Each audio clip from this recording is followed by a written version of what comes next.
Lily? She should be around here somewhere. Aha!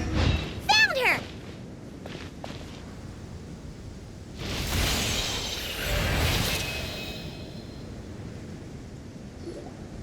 Lillipar! What a long dream that was. It's been a while, my master. Oh, and you're here too, little wildcat. The four of us back together again. Imagine that. In truth, it was at first. I was none too pleased when those miscreants barged in. But it did give me the chance to reunite with you, dear master, so I shall overlook their folly. After we last parted ways, I merged with the land beneath Gurabad to suppress the dark calamity stirring in the depths. It rekindled the flame of vengeance within the Jinn, depriving Gurabad of any hope of peace.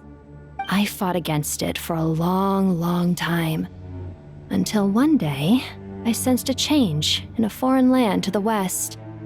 Suddenly, the pitch-black abyss fell silent.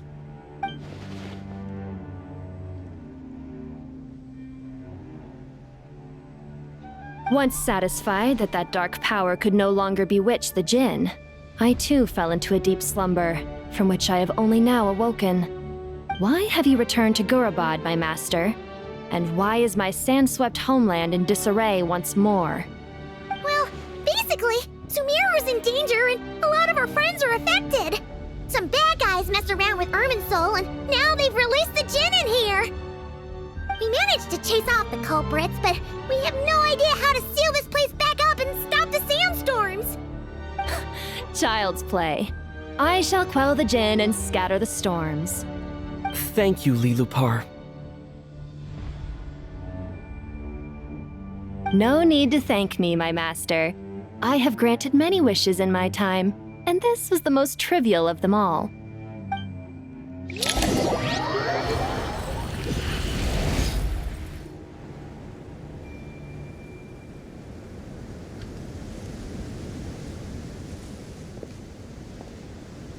The sandstorm's gone. The sun shines bright again. When I said that we'd meet again under a lovelier sun, this was exactly how I imagined it. Yay! Although, honestly, Paimon would love to hang out with you more, even if the weather sucked. Well, there shouldn't be any more Jinn breaking out, right? Are we okay to head back? Sounds good. You can introduce us to your other friends. Another adventure begins. Lovely. The storms have stopped! We should be able to get to the Temple of Silence without any problems now. Time to regroup!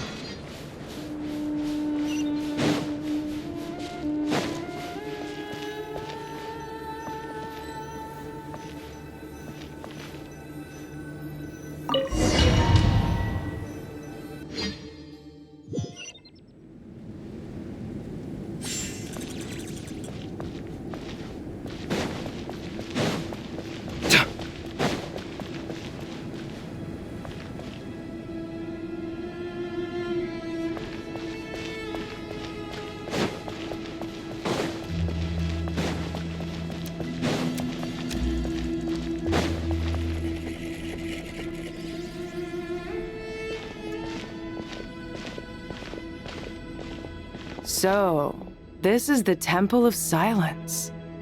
I've heard the Nagarjanites mention it in passing, but I never imagined it would be this big. It's colossal. I thought the temple moved to the rainforest ages ago. When did they scamper back into the desert? I don't know. This plan sounds a little too risky for my liking. Even in King Deshret's day, this was experimental technology. We have no idea what could happen if we activate it. Well, unless you know of another viable alternative for the Akasha terminal, I'm afraid this is our only option. The plan is sound, and the risks are manageable. However, if we are to proceed, we must act quickly. The scale of this project is enormous. even with Haikaveh, Faruzan, and every other scholar of mechanics working on it full-time. The proposed modifications won't happen overnight.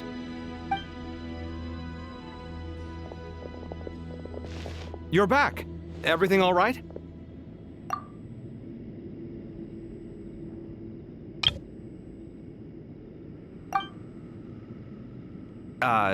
And who are they? Friends of yours? Pretty much everyone in the Temple of Silence is. This guy's Kaveh, and the one next to him is Haikaveh. Hello, I'm Jet, and this is Lilupar. Oh, a famous name from the history books. Pleased to meet you. A friend of a friend is a friend of mine, as they say. Who's they? Huh? Do people not say that? Not in the desert. Friends you can trust, but friends of friends? Gotta keep an eye on them.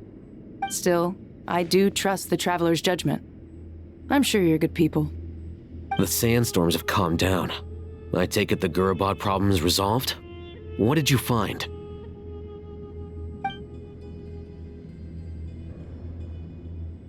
And after getting all smarmy with us, he trapped us there. Luckily, Jet used the mechanism outside to free us, and then we got Lilupar to put a stop to the chaos. Wow. Thanks for being there to help them.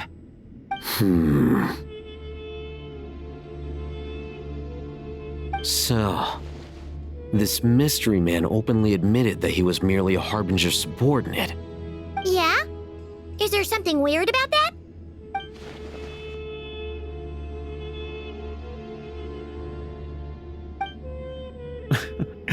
I assume you aren't naive enough to expect answers from an enemy.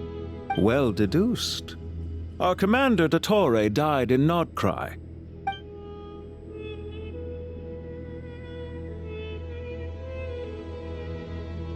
Are you wondering about his true identity? Or do you think there's a big conspiracy behind all this? I wouldn't go as far as to call it a conspiracy. Just the simple fact that having someone to shift the blame on tends to prove useful should trouble come knocking later. The most important thing for now is to solve the immediate problem. Perhaps that man knew you wouldn't have the resources to investigate his background and so didn't put much effort into disguising himself. This is all getting a little cryptic for me. I'll let you guys talk while I take a walk with Lilupar. Jet? Aren't you with the Blazing Beasts? What a coincidence. Didn't expect to run into you here. We're mercs. You can run into us anywhere. Who's this with you? So, did you find the solution you were looking for in the Temple of Silence? You bet we did. This place is incredible. It has everything. So far, we've discussed a plan and verified its feasibility. Building a new system from scratch is out of the question. So our only option is to modify the Akasha using certain resources we hope to find in the mausoleum of King Deshret.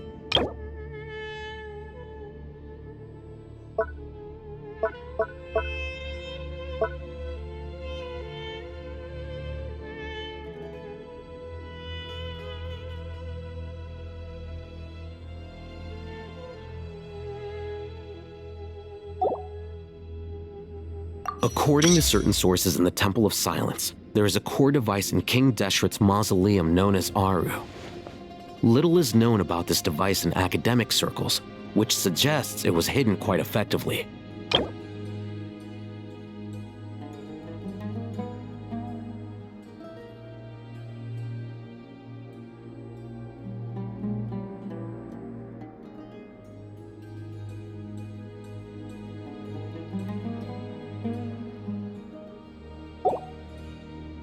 If these sources prove correct, the energy contained within Aru may be sufficient to power our Akasha renovation plan.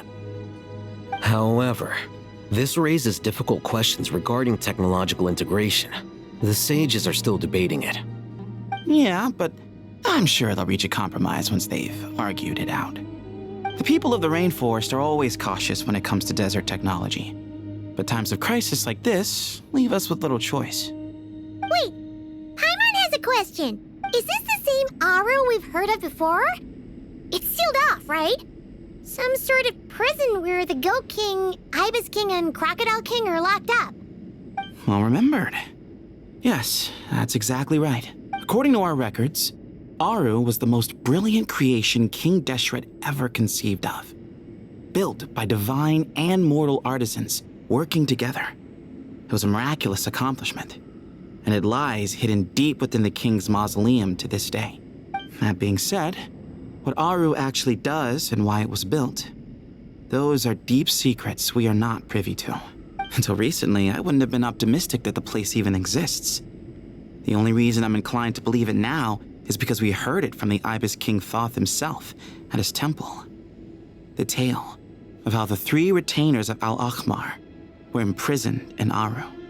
Paimon totally gets that. When Paimon first heard about it, she thought it sounded pretty unbelievable too. Do you guys still remember that? The Ibis King told us they were trapped in Aru and that they had to answer 3 questions to get out. I think I remember. What causes our rise and fall? What obliterates love and hate? And what determines truth and falsehood? Those were the 3 questions, right? Yeah. If only Nefer were here. She's dealt with the Ibis King before, so she might know more. Oh, Nefer's a friend we met in Nagcry. Not cry. Funny. She showed up here earlier. Huh? Yeah. Had another lady with her too. Both said they knew you. They contacted the sages, claiming they might be able to offer some assistance. Really? They came here to help out? Yes, really. It was just before you got back. One of them said she's made Nodcry her home. If she's the person you were talking about, then...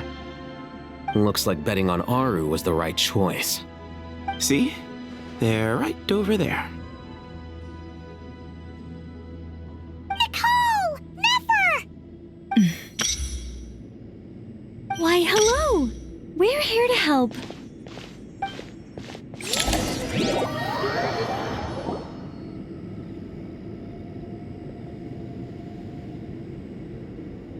It's a good thing we left early. We almost got locked out. Locked out? What do you mean? Oh, you haven't heard? An invisible barrier has appeared around Sumeru's borders, cutting off all travel in and out. No one can leave and no one can enter. Sumeru has become a lonely island. Are the Fatui behind this too? Actually, no. This has nothing to do with them. I suspect it's a defense mechanism within Irminsul itself. Irminsul is the source of Tevat's ley lines, after all, and Sumeru is the nation closest to it. I imagine this function was put in place to seal the entire region off in the event of serious damage, preventing the disaster from spreading to the rest of Tevat. It may have been implemented long ago. But doesn't that mean that the people here won't be able to escape to other nations if the anomaly keeps spreading? Currently, that does appear to be the case, which is precisely why I am here. This is a critical moment for the world, and Sumeru is the eye of the storm. Paimon's surprised you managed to convince her to come back to Sumeru. Indeed. Even for someone of my wisdom and eloquence, this tested my skills to the limit. And why should it concern me that Sumeru's in trouble? Surely you don't think I still have feelings for that place? Judging by your tone, I suppose you don't. Sounds like you don't know much about my past. And here I thought you knew everything. All I know is that the Ibis King is the source of your power. He was quite a prominent moon envoy once upon a time, so I do know a thing or two about him. As for your past, I have ways to learn the full story if I wish to. But everyone has secrets they'd rather keep to themselves, wouldn't you say? I'm glad you see it that way, Miss Nicole. I've chosen to call Nodcry home, which is why I did my part in its hour of need. That doesn't mean world savings become a habit with me. I have no particular desire to play hero in Sumeru, thank you. I understand. Human emotions do not appear and disappear without cause. There is always a reason to be found behind both salvation and destruction. Still, if time has taught me anything, it's that human emotions are often complex and in conflict. That's why people change their minds about things all the time. But that's where we angels come in. Our duty, ultimately, is to guide people towards their deepest, truest desires and help bring them to fruition. So I wish to hear about your past, because I do not believe you are motivated by hatred alone. And if we still arrive at different conclusions in the end, that's okay.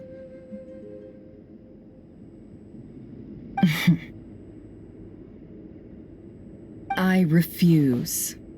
Wait, what? But I set the atmosphere and everything. Isn't this supposed to be the moment when we finally open up to one another? Is it? Maybe I'm not so good at reading the atmosphere. You're right, Nicole. There's more to me than just hatred. Had it consumed me, I'd be left stuck in the past forever, never living in the present. But I don't think that your guidance can change my mind. The all-consuming sands, the bloodshed, both deserved and undeserved. Those old emotions cling to me like a shadow. Do you wish to shake them off? No. I hope to remember them forever. Those emotions and memories shaped me into the person I am today. They'll always be a part of me. In that case, would you like to hear my perspective, at least? Sure. It's not every day you get to hear an angel's opinion. A long, long time ago, when the angels still walked freely upon the earth, I found life tedious. Monotonous work, lukewarm relationships. Things weren't nearly as interesting as they are now. And yet, since the angels' demise, I have found myself missing those days on more than one occasion. Human emotions are often attached to a person, a place, or an object.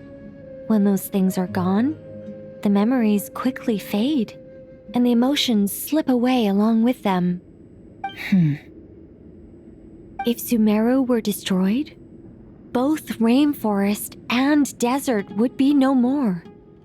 With the object of your hatred wiped from existence, it would not take long for the memories buried deep in your heart to slowly fade. Both love and hate are intense emotions, but they are nothing compared to the void left behind when they disappear. Most sophisticated, Miss Nicole. But anyone focused on the future could only ever applaud the destruction of the things they hate. Still, I'm a special case. Someone once told me that human memory is more selective than a Mora-hungry merchant choosing between customers. We all need a reality check once in a while, so we don't forget the truth. As much as I dislike Sumeru, this is no way for it to perish. All right, you win. I'll help you out a little, but I won't work for free. How much will you need? You're not gonna milk this for all it's worth, are you? What do you think? I'll be upfront with you. I don't have much more on me. If that's what you need, I could borrow some from Alice. Or perhaps I could pay in sculptures. The ones I carve are actually worth quite a lot. Just cover my travel expenses. Huh? Is that all? That's all. Given all the people I owe favors to, I can just about justify a trip to Sumeru. Yehoda! Here, boss! What do you need? I'm going back to Sumeru for a while. While I'm away, you'll be in charge of the curatorium.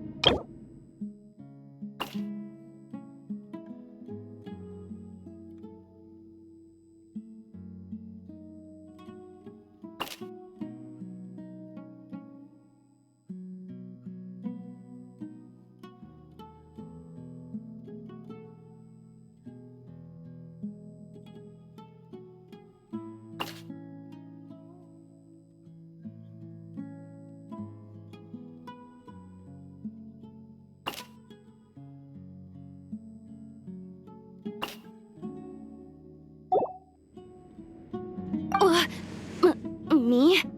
I'm in charge? Whoa. Don't worry, boss. You can count on me. And that was how the ingenious Angel Nicole brought you the perfect person for the job in your hour of need. Hip hip hooray! That was far more detailed than necessary. Not lacking in embellishment either. I never thought I'd return. Especially not the desert. But life doesn't always go as planned, I suppose. What's Candace up to? I don't think I've seen her yet. She's still taking care of things in our village. Should be joining us before too long.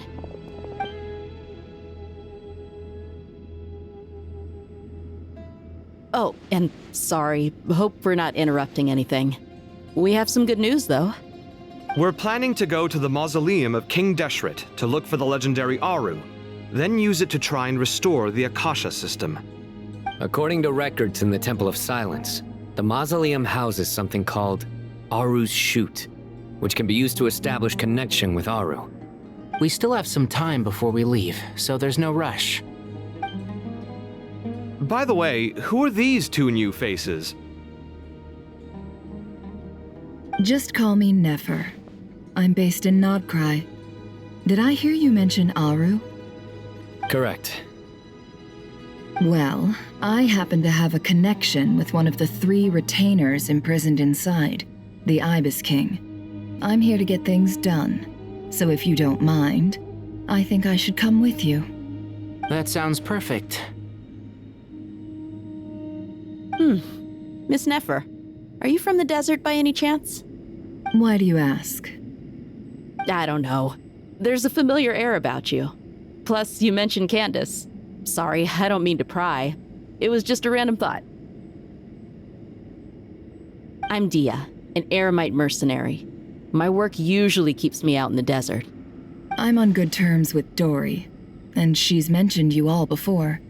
It's nice to finally put faces to the names.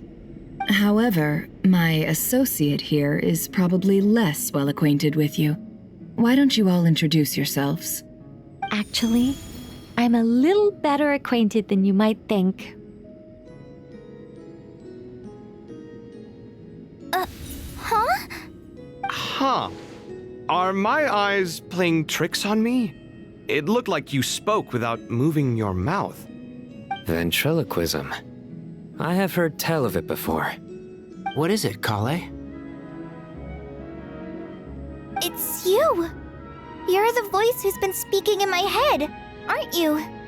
You encouraged me to report my dreams to the Dendro Archon, and got me to recite that magic prayer. Mm-hmm.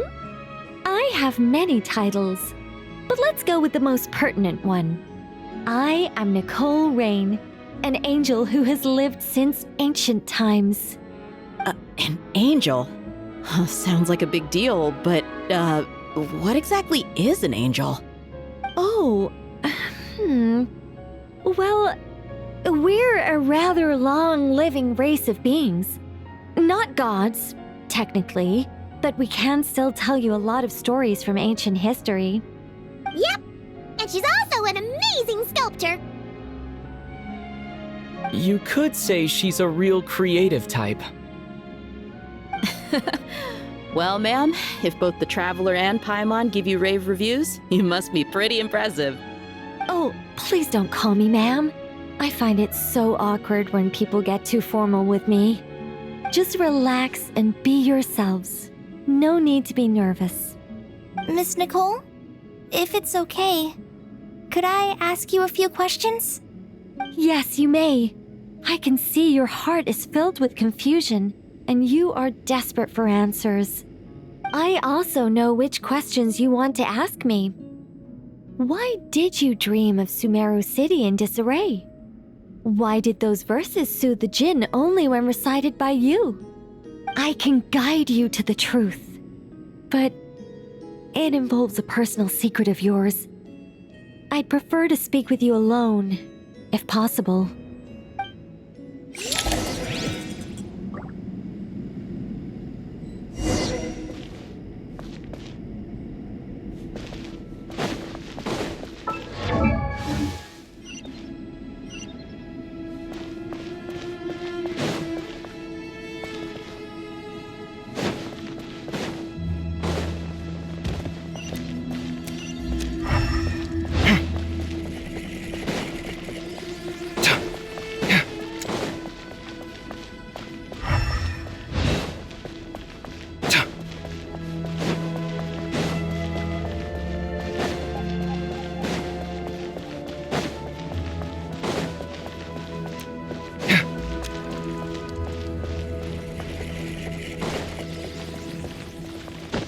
Everyone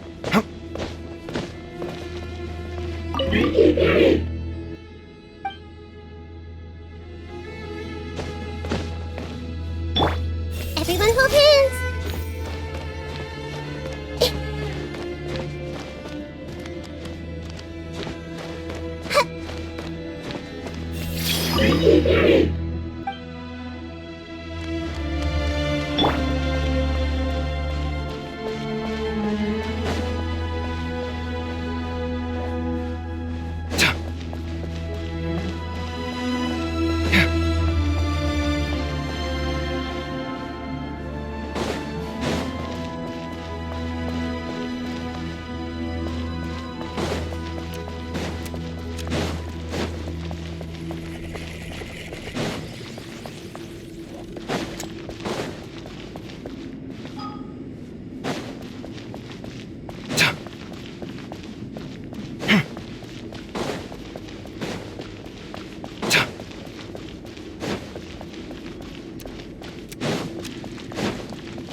Oh, so many books. More than I could ever read in my life. But I've learned a lot that the textbooks could never teach me. I never realized that people in the distant past thought about some of the same questions we ponder today.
We were going to speak alone. This is a lot more people than I was expecting.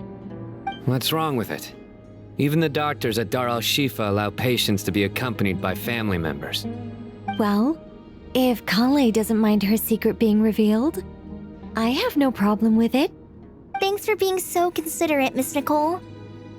I don't know what secret you mean, but whatever it is, there's no need for me to hide it from my closest friends.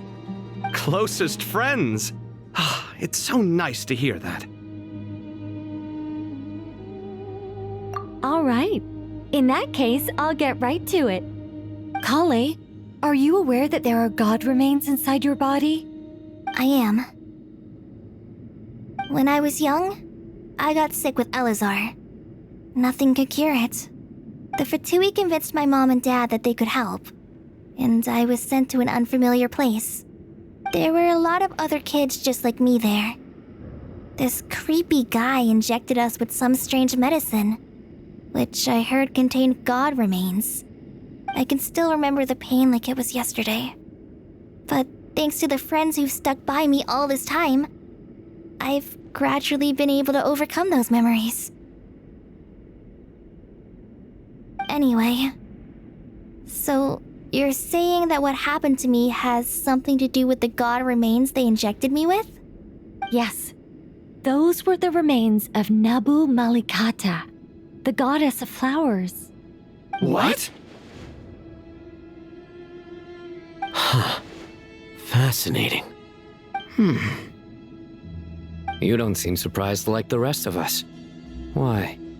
The possibility crossed my mind when Kale recited the Goddess of Flowers song and calmed the Jinn. You made Paimon jump! What are you doing here, Lilupar? I was merely passing through when I heard the name of the goddess of flowers. Be assured that I share your surprise. You, with the hat. Are you certain? I sense no trace of the Lord of Flowers within her. Well, it is a very small fragment. Unless special methods are used to manifest its power, even her closest acquaintances would find it near impossible to detect. After the goddess passed away, her remains were scattered across the desert. King Deshret gathered all the pieces he could find and buried them in the Eternal Oasis. But some fragments remained unaccounted for. Eventually, the Fatui must have found a way to track some of them down. Presumably for use in some experiment. It's not an uncommon occurrence. You're more shaken than I thought. In one sense, you've been extraordinarily lucky. So many people who yearn for this kind of power never attain it, yet you have coexisted with her all this time without even realizing it. I don't know what to say. I'm glad that I could help everyone with this power, really. But knowing that a fragment of the Goddess of Flowers is inside my body is... it's a strange feeling. Well, people value their autonomy very highly. Even a well-intentioned intruder can shake one's sense of self. I understand how you feel, Kale. But once you get used to it, you'll find it's nothing to be concerned about. Huh. I guess you, of all people, have a good reason to speak on this. 2 good reasons, in fact. Incidentally, 3 is the maximum number of Hermanubis' Ba fragments that I could bear. Let me guess. Because 2's company, but 3's a crowd? Thanks for helping to explain the joke, Tainari. Not my intention. Goddess preserve me. I should take my leave. This boy in his wolf's head hat speaks much too differently from the Hermanubis I remember.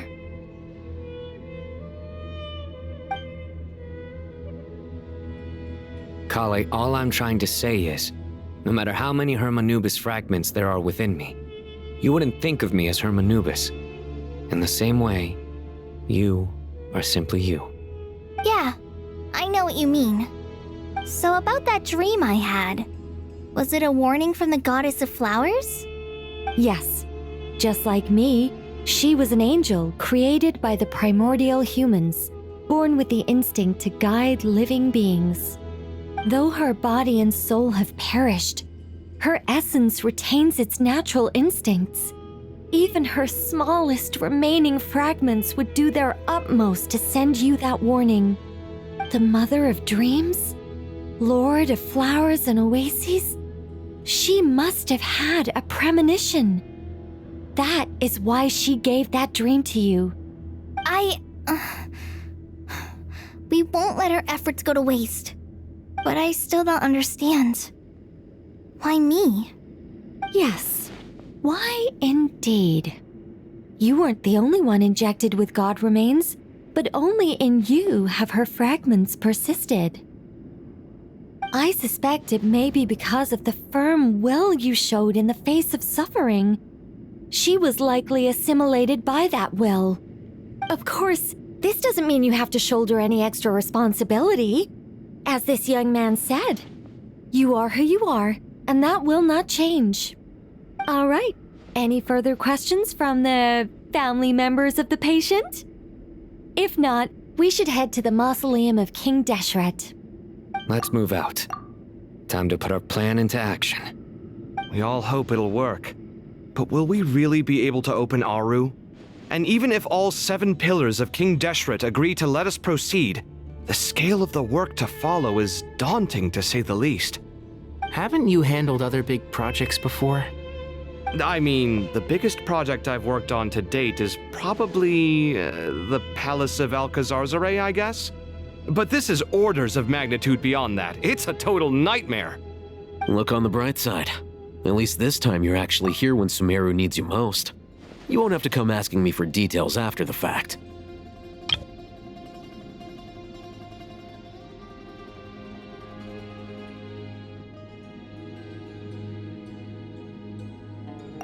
Mock me all you want. But now that I'm here, things will be resolved far more quickly and smoothly than last time. Kave's self-doubt disappeared in an instant. Like magic. Well, this confidence is most gladdening. Now, go and pack your things. We'll head to the mausoleum as soon as you're ready.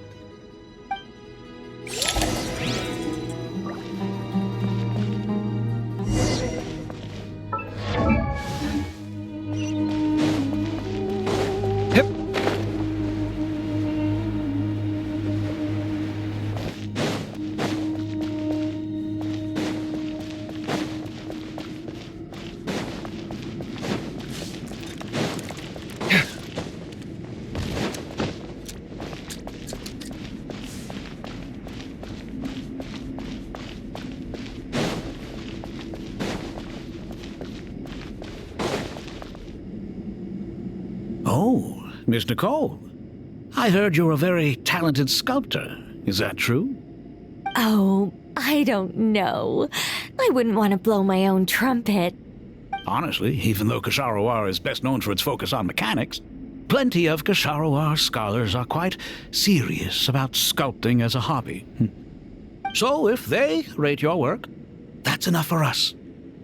We just have to take a look. Who's we? Myself and a few other scholars.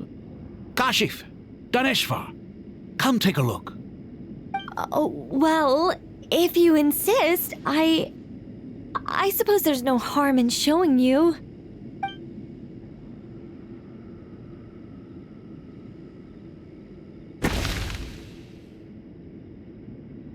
Whoa! Where did that come from? Look at the level of detail. It's so lifelike. The squirrel descends from the heavens like a champion, and the earth trembles beneath its feet. What do you think? Striking, isn't it? Kaveh? Kaveh, come here for a sec. Oh, and Madam Faruzan, didn't you used to study in our darshan? Come take a look. All right, but hang on a moment. I have to finish reviewing this proposal first. You called? What is it, youngster? This squirrel statue.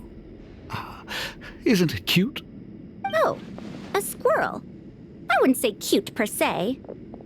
The realism is what stands out to me. Were you trying to carve a statue of a hero, young lady? Oh, a hero? I suppose so. Actually, I didn't really have a specific theme in mind. I just started working on it, and this is how it turned out. I see. Well, Do you tend to read novels about heroes in your spare time? As a matter of fact, I do quite enjoy those. Everyone loves a good tale of daring do, right? Then perhaps this statue represents the heroic tale you long to see deep down inside. Also on the subject of heroism, I feel that if the subject posed with a finger raised towards the heavens, it would lend a greater gravitas to the overall image. I'm sure some would call it cliché or old-fashioned, but not me. I think it would be a perfect fit. It has a certain classical beauty about it. Kaveh! Sorry, Madame Faruzan, I'm a little busy right now. Don't wait up for me. What a pity. That young man has excellent aesthetic tastes. I was hoping to ask him for his opinion. What a genius idea! Why didn't I think of that? Classical beauty is a great direction to explore. That's it. Once I get back, I'm going to sculpt a heroic squirrel pointing its finger towards the sky. Precisely. A declaration of victory. You understand my vision. Then place the two statues face to face. Yes! That's exactly what I was thinking. It'll be a masterpiece. Miss... I'm sorry. I didn't catch your name. Just call me Nicole. Madame Faruzan? Was it? What? No. That wouldn't be right. Why ever not? Madam is a state of mind cultivated from within. Anyone may call me Madam if they so desire. My dear Miss Nicole, once we make it through these trying times, should we have the pleasure of meeting again, I shall look forward to seeing your new work. In this day of age, it's rare to find people with an appreciation for classical aesthetics. Meeting you was truly a pleasant surprise.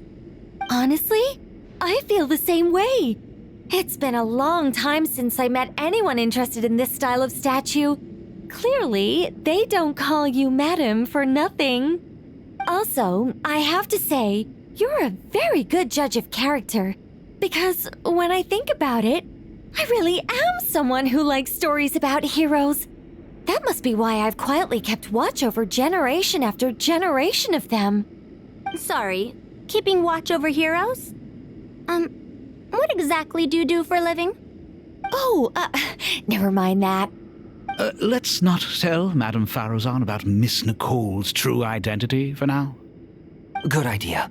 Let's limit the conversation to aesthetics.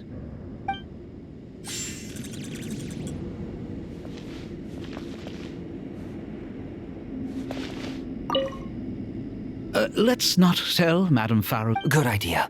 Let's limit the conversation to aesthetics.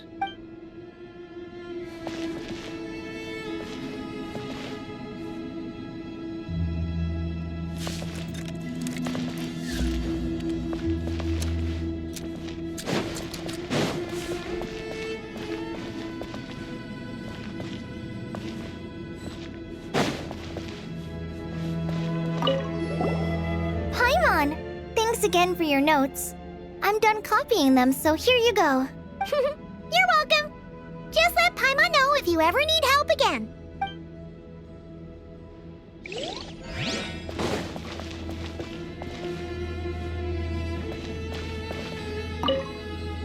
What's wrong? You look a little depressed.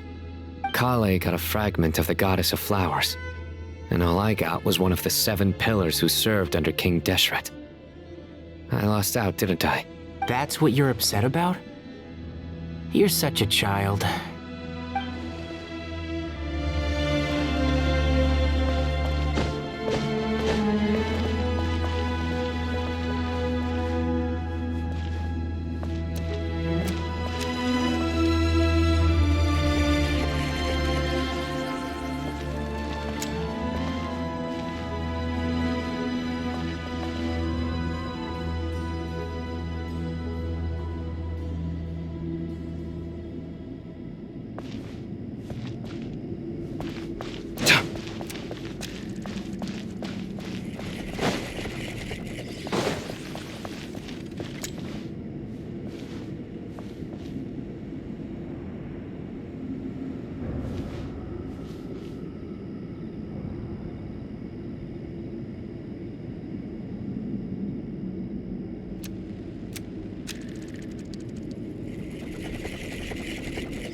Where's my key?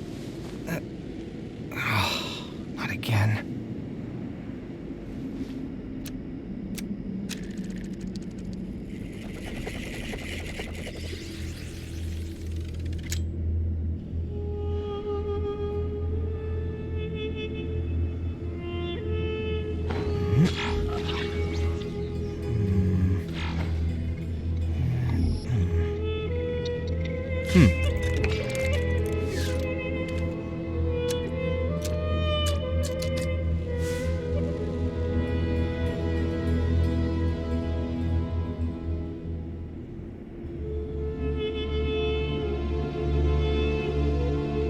My latest design's getting there, but there's still room for improvement. Better make my finishing touches before the deadline creeps up.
Good to finally meet you in the flesh. It's a little surreal seeing you here after exchanging letters for so long. In my head, the boss of the Curatorium of Secrets didn't look so young. Sounds like you have some history then? Any budding mercenary group needs a steady supply of intel. They, in turn, can prove an exceptional source of the same.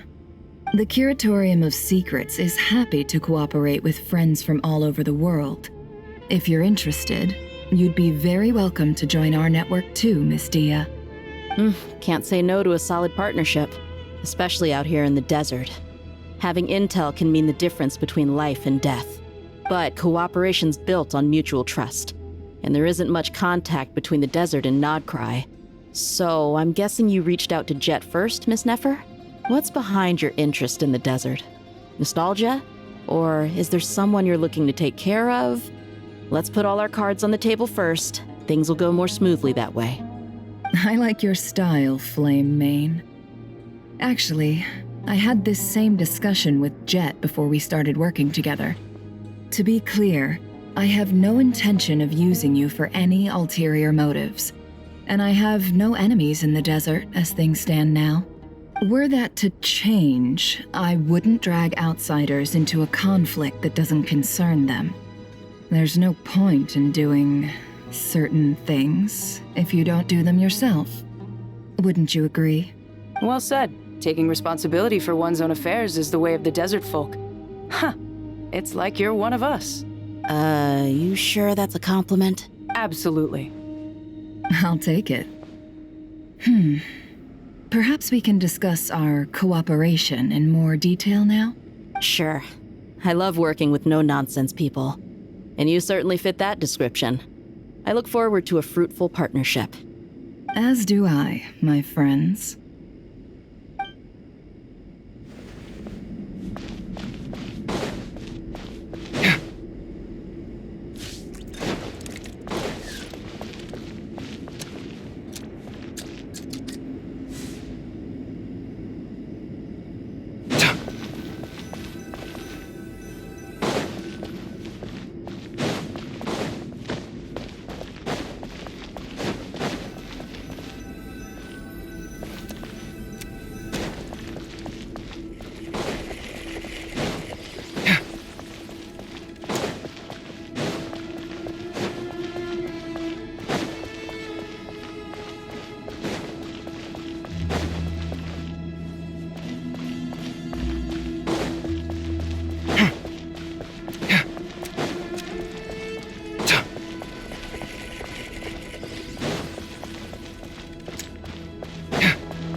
I hope everyone's ready.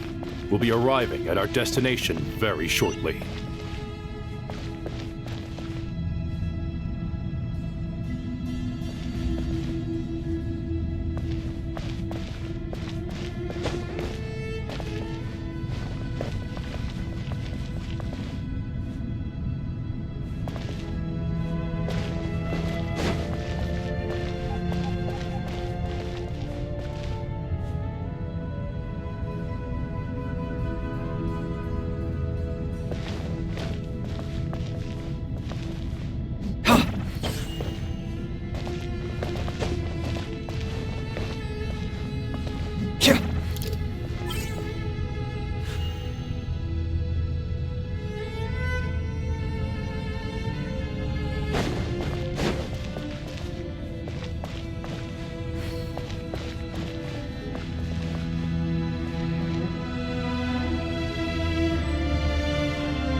Here!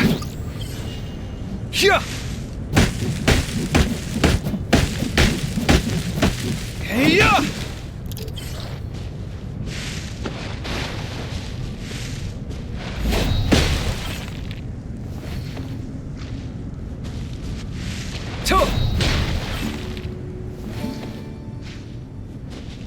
Here!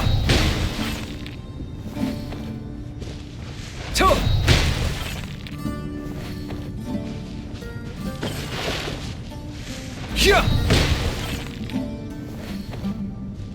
Ha! Ha! Here! Ha! Here!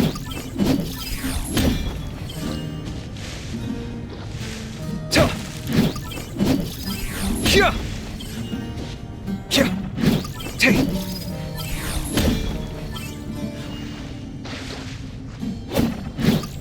Ha!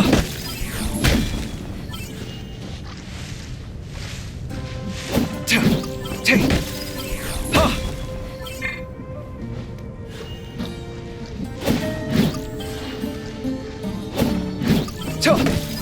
Here!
Here!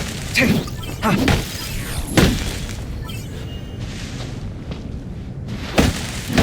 Here!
Ha!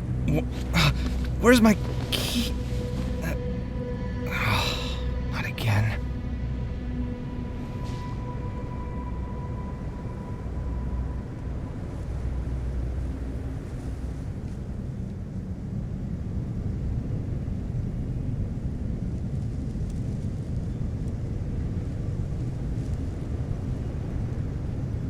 It's good to get out and stretch your legs once in a while. People aren't made to stay cooped up inside all the time.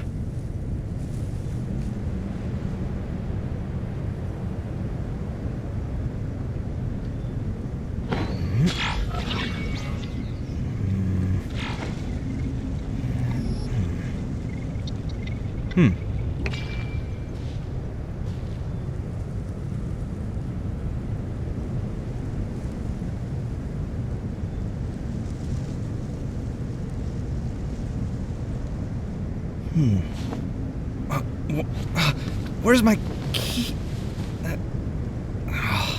Not again.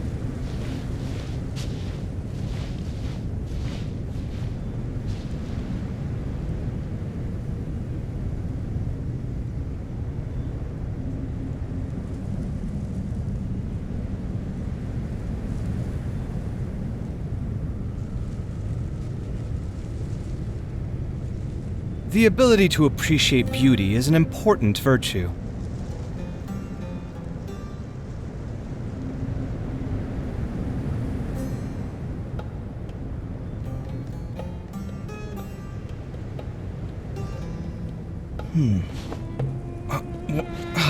Where's my key? Not again.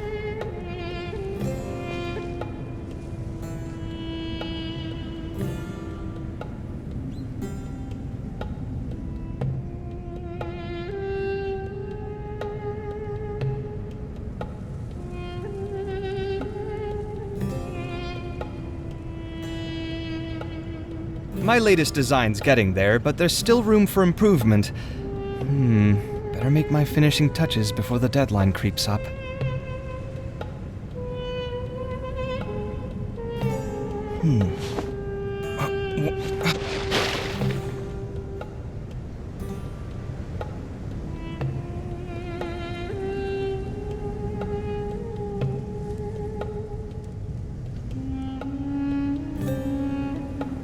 The ability to appreciate beauty is an important virtue.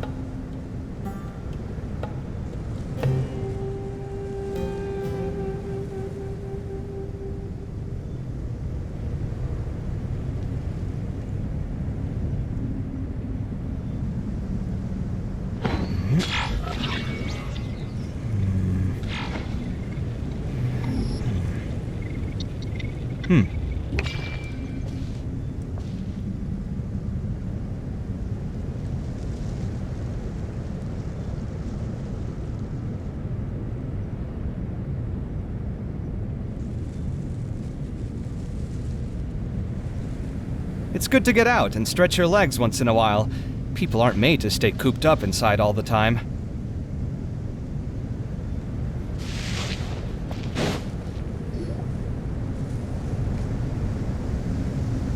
Why, we've not seen so many visitors ever, really. What is this place now, a tourist attraction? Ah, closer inspection reveals many familiar faces. To what do we dusty old fellows owe the honor? Surely you're not just here to chat. You surmise correctly. We are here to carry out a rather enormous project. Ho, enormous, you say? How large, then? Larger than the gaping void in our lives? Why, you've even put a smile on Goatee and Crocco's faces. All this activity is making for quite the special day.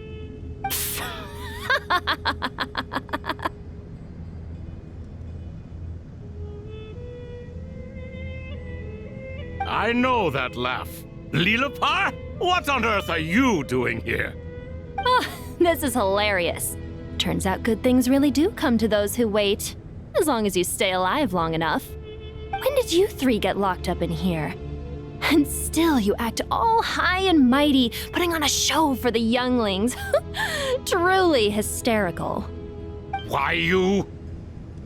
Yes, I know. No need to shout. You're right, Lilipar. Goatee, Crocco, and I all have the same problem. But didn't King Deshret seal you away?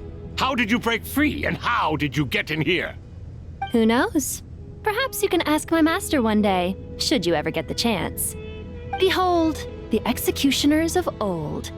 Some have turned into fragments residing in human bodies, and others are imprisoned eternally, leaving not a single shard behind. It's almost tragic, watching lowly prisoners like you act all self-important. Curiosity gnaws at you, doesn't it? Your interest in the outside world threatens to burst you at the seams. I'm starting to take a liking to this magic bottle lady. Time is of the essence. Let's get down to business. We come to you, O three ancient lords, to request your assistance on behalf of the Academia. If we can help you regain your freedom, then please consider lending us your aid. As for precisely what we need your help with, it's a long story. So, to demonstrate our sincerity, we are prepared to first resolve the problems that plague the three of you. All right, stop arguing, Croco. And Goatee, don't you start. What's the harm in letting her speak? It's not worth getting so angry about. Forget about her. The three questions are the crucial thing here. But do you really have a way to answer them? You once answered the final question, Nefer, but the seal did not open. Unless, with the passage of time, you have found a new answer? You could say so. When you first asked me what determines truth and falsehood, my answer was a liar's soul. Liars are the best at seeing through the falsehoods of the world. But if you want them to tell you the truth, you have to reach their soul. I think that makes sense. I found it quite compelling myself, and I told Nefer so. Unfortunately, it brought us no closer to liberation. Well, that's simply because it was my answer, not the one King Deshret was looking for. Can you guess which answer Al-Ahmar wanted then? Time. And that's not only the answer to the final question, it's the answer to all three of them. All things wax and wane with the passage of time. Love and hate eventually fade into nothing. Current affairs are always fraught with conflict and controversy. Only time can distinguish between right and wrong. You once described King Deshret as a proud man. I'd say that the prouder someone is, the more inclined they are to believe that only time is qualified to be their judge. Time. Well. Indeed. Perhaps in building Au, our king was in fact attempting to reverse time, to bring love and hate, right and wrong, the rise and fall of all things back to their point of origin.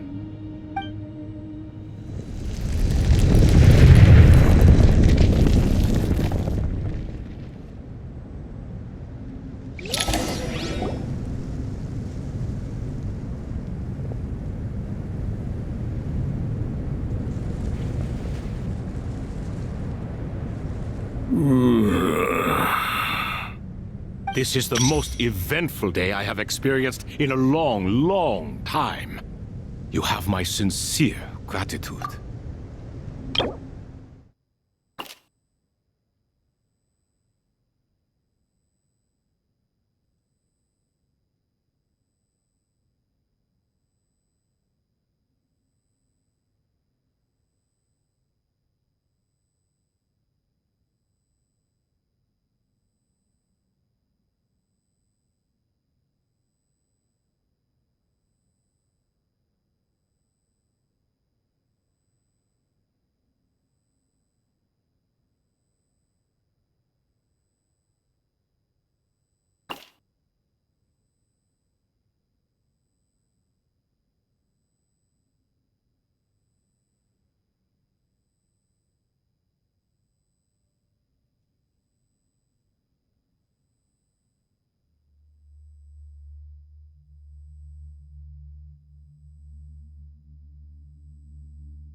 Are those 3 of the 7 pillars? Turns out the statues were quite faithful to the source. You 3 seem to be in good spirits. Prison can help a person grow and learn to cherish what they have. Nevertheless, after everything you've done for me, I sincerely hope you never have to experience it for yourself. Hello, Nefer. It's good to see you, Thoth the Ibis King. Nice. Definitely puts my mind at ease, seeing you two getting along so well. Should we maybe introduce ourselves, or... Sure. I'm Sethos, the current leader of the Temple of Silence. This is General Mahamatra Sino, and this is the former Spantamat sage Cyrus. But I'm guessing none of that means a whole lot to you. Everything is equally new to us, in truth. We've been gone from this mortal world for longer than you can imagine.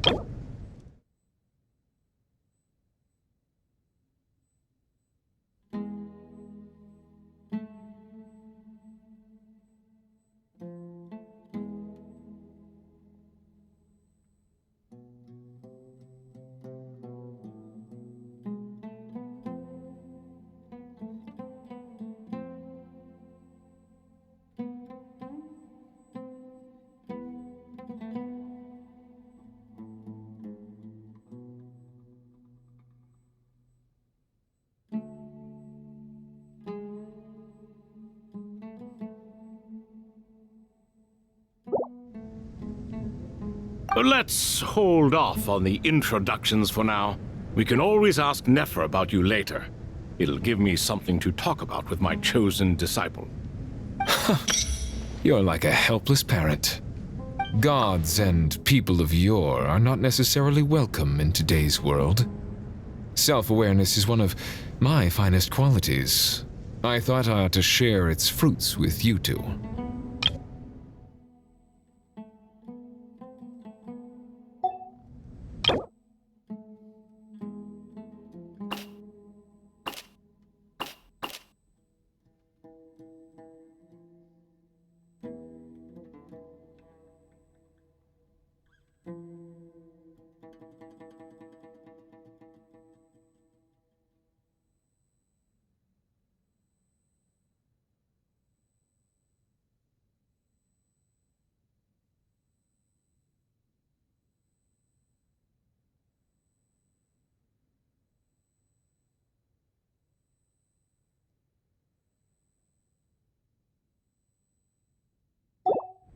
Is that so? Well, I think we'll take it in stride, just as we did with the 3 questions. Let's not forget, it was my persistence that won you both your freedom. Fair point. I have to applaud your persistence. And I must praise you for your wisdom. Now, state your wishes, young ones. I'm sorry? Why, your tremendous accomplishments deserve a reward, do they not? You must let us do something for you in return. General Mahamatra, what do you think? I won't beat around the bush. Sumeru is facing a crisis the likes of which have never been seen before. And we need your help. Every calamity throughout the ages has been connected to us in one way or another, whether we were its cause or consequence. Whatever is wrong with Irminsul, it severely affected the Dendro Archon. She fell into a coma and is currently receiving treatment from the Dendro Dragon. The Dendro Dragon? I'm sorry, the Dendro Dragon is helping to heal the Dendro Archon? Not a pep, surely. Not vicious, cruel a pep who possesses no virtues aside from her basic instincts. Ah, good heavens. Oh, I shudder to think what could have caused Lesser Lord Kusanali to suffer such a plight. Still, why would the Dendro Dragon lend you her aid? She has always held nothing but contempt for the Archons. I suppose she and Kusanali must have some history. You can help us make history, too. Smooth talker. Well said, lad. Currently, no one can connect to Irminsul. We hope that by opening up Aru and making some modifications to it, we can use its technology to our advantage. Unfortunately, Aru is an imperfect creation. King Deshret never managed to realize his full vision before his death. Much remains to be done if it is to be pitted against Irminsul itself.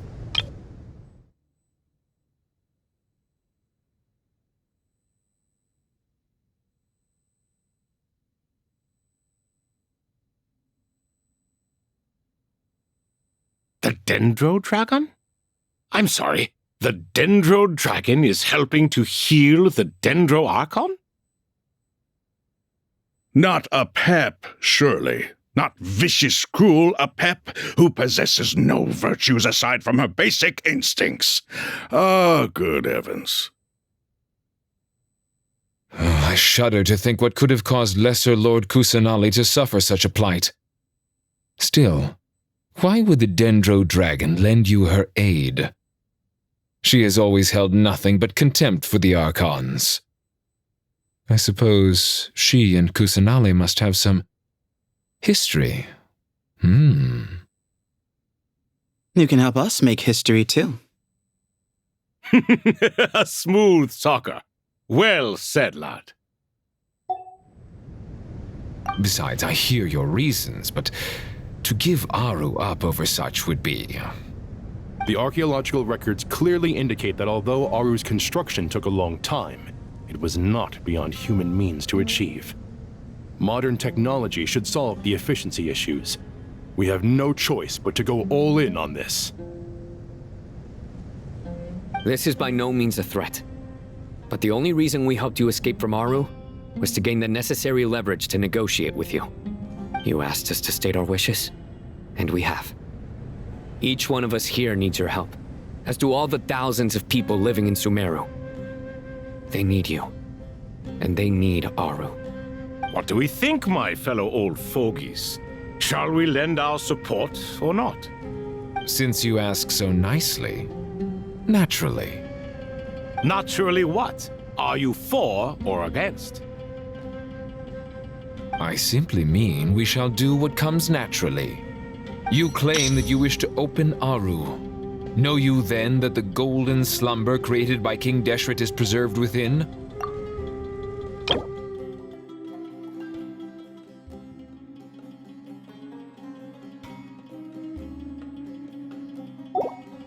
We do. We understand the risks involved. In all likelihood, the mortal world will never again be able to replicate King Deshret's work. Never will there be another chance to come so close to creating a utopia. Knowing this, are you sure of your decision? We are sure. Before people can dream, they must first live.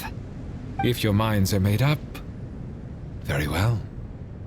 We shall summon our erstwhile colleagues to discuss this further. Saint Shezepank, Saint Bennu, once you surrendered to silence and were buried with King Deshret. But now, we invoke the right to awaken you with our voices.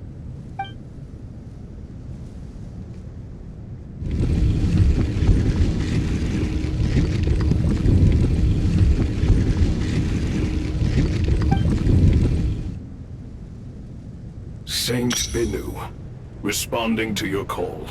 3 kings detected. Initiating autonomous will. Saint Shezepank, responding to your call.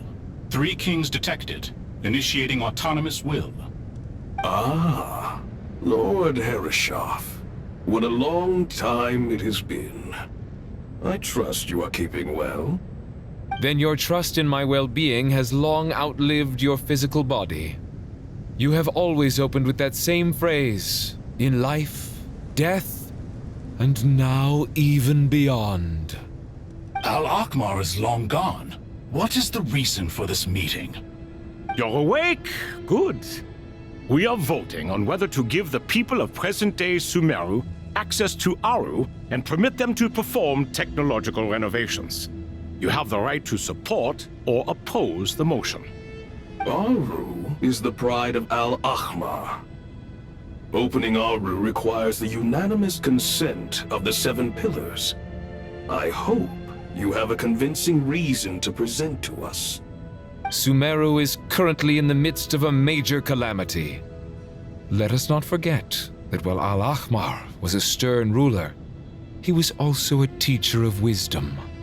A god without his people shall cease to exist, and King Deshret's greatest wish was to provide protection for his people. Let us then honor our God King's wishes as we consider our decision. I do not mean to mock these proceedings, but what is the point of a unanimous vote when we know that the last of the 7 pillars, the Dendro Dragon Apep, will never communicate with us? This will no doubt surprise your mechanical mind, and I have no intention of trying to persuade you it is true. But Apep is, in fact, healing the Dendro Archon as we speak. Huh? Can someone attest to this? Do we have any proof? I ask the 3 kings, can any of you vouch for the truth of this claim?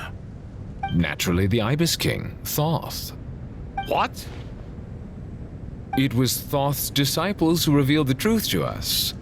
We need not debate its veracity. Simply let Thoth bear accountability. That way the rest of us may have a clear conscience. Harishef, you diabolical fiend! I awakened our former colleagues for you, supported your opinion, and backed your decision. What sort of fiend would do that? I miss the days when Hermanubis was still around. At times like this, he would offer to take accountability.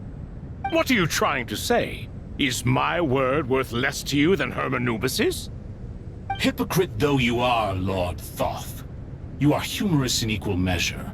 How could we bear not to associate with a character such as you? I, Saint Shezpank, approve the Goat King's proposal. Since King Deshret is no more, we shall receive no reprimand for acting beyond our remit. Nevertheless, I sincerely hope that those before us understand the significance of what they intend to do. Remember, the moment that Aru is liberated, the myriad souls residing within the Golden Slumber will return to the ley lines. And once the ley lines flow again, these souls shall in turn be received by Irminsul. To take this step is to bring the perfect afterlife created by our king to a permanent end. We understand that well, and we have decided to proceed regardless. Furthermore, the contemporary human perspective would contend that confining souls in this way is no act of benevolence. The deceased have a right to rest in peace. King Deshret's creation is clearly a place of rest and peace. It is just that many do not see it this way. But no matter. Saint Binu approves.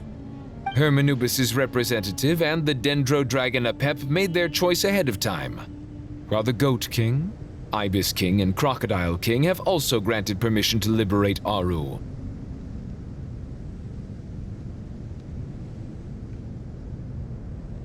By the grace of His Majesty, guided by his wisdom and will, let the gates of Aru be reopened.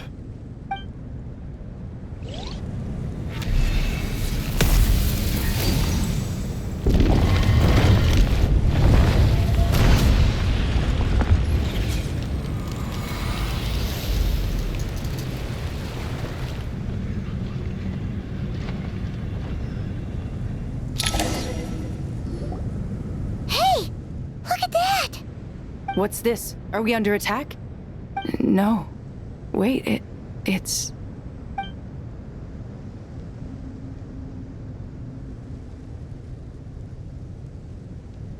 Here you are.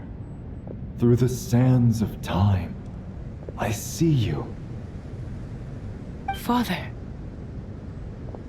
Father, is it really you? It's Chet's father, Jibriel! That's right! He entered the Golden Slumber, didn't he? I smell blood and sand on you. You've grown. Strong as a wild beast, and without shedding a tear. You have to leave, don't you? Please, just answer me this. What should I do for you? This meeting is a blessing from the gods. My soul, once imprisoned along with that of Samael, is finally free. I am truly grateful for the chance to see you again. That the dead should meet the living is itself a miracle. One brief, precious moment is enough. Enough to set my heart at ease. Do not weep for me, Jet. I know you will accomplish many great things in your life. You will go further and climb higher than I ever did. All I ask is that you take good care of yourself.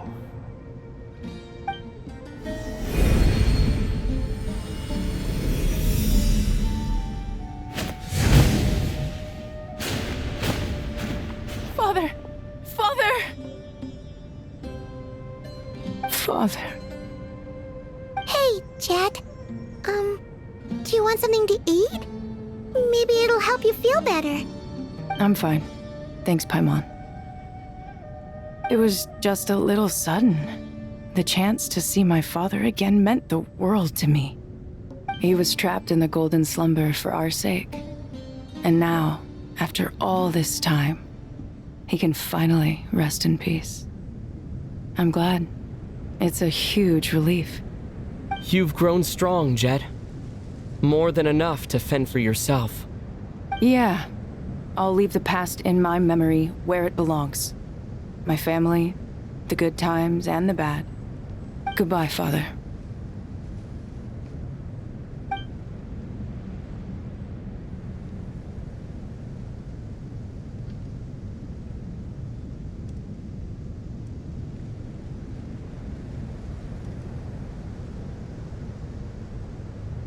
Ah, me, what a touching reunion that was. It seems we did a good deed today. We three retainers, once imprisoned for our iniquity, are surely the least qualified to judge whether this deed is good or bad. Either way, Aru is open. Now you have your opportunity, and with it, whatever trouble may ensue. Although Aru was created by a god, human craftsmanship was nevertheless required to build the gate that connects it to this world. Perhaps the relationship between gods and humanity follows a similar principle. As for your proposed renovations, we cannot determine which functions to keep or discard. Proceed as you see fit, but please entrust the task to your most accomplished scholars, or Bennu will be most displeased. It matters not. The Ibis King shall be accountable if any problems arise. Ibis, you chose to take on disciples, and so it follows that you must accept the risks of associating with humans. If I'd known you'd be like this, I would have locked all of you away in Aru, never to leave again for all eternity. All of us? What does this have to do with me? Vilify me no further.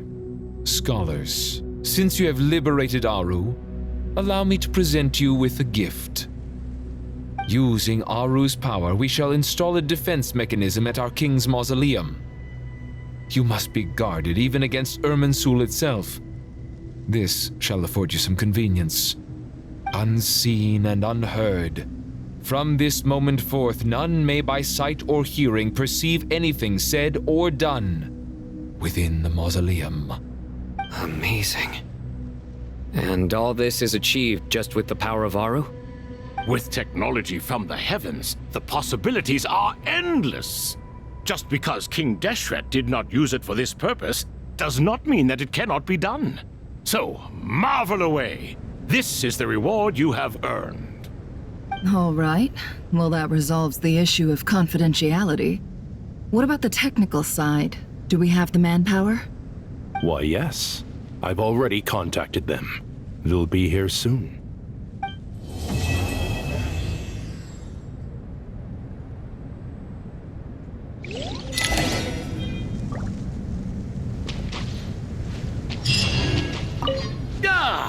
fresh air.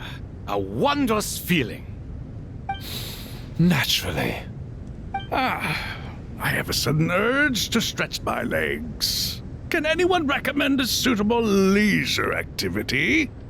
I might have had some recommendations for you were this the past, but here and now, for someone who has just left prison, there could be no greater joy than simply being outside of it at last. I could not agree more.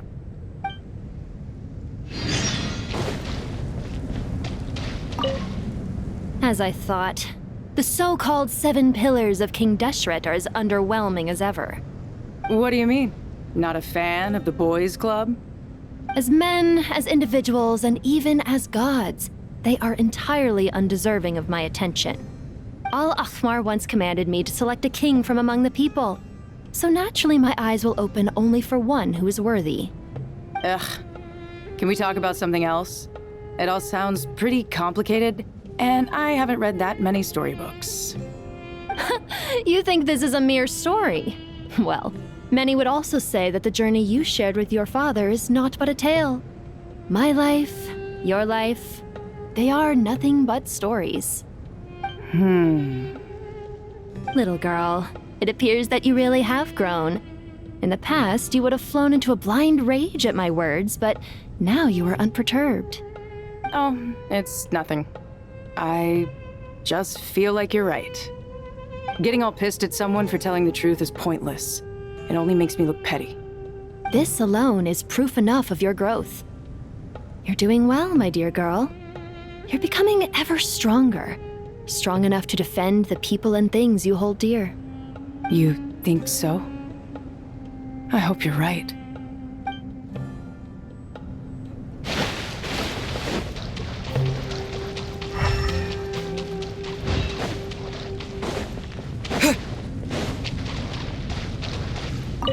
You must be Sethos, the successor to the Temple of Silence.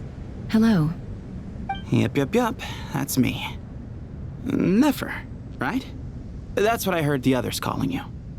Judging by your outfit, I'm guessing you come from the desert too? That's right. Started off in the desert, went to the rainforest, then went from there to Nodcry, where I work as an intel broker. Huh. Well, this is interesting. You don't seem to talk about yourself all that much. Yet here you are, volunteering your life story to me. However abridged. Maybe I'm looking to make some new friends. I like making friends too. I'm easier to talk to than Sino and a little more streetwise than Tainari. Which is why you came over this way, giving me the chance to strike up a conversation with you. Was I that obvious? I think you did fine. You were mindful of my attitude and hoped to lure me in through sentiment. Lure you in isn't exactly how I'd put it. I see it more as an invitation. An invitation to what? To put down your luggage. Lay down your burdens. To return to your homeland. And be truly welcome in the place you once felt so estranged from. You're a more interesting heir to Bamun than I was expecting. Since you're familiar with my grandfather, I'll assume you're aware of our situation. I'd like to make friends with you. And I think you'd be a great asset to us. Not to mention the power you and I both hold. Originally belonged to the same organization. Aha, there we go. Now we're getting somewhere.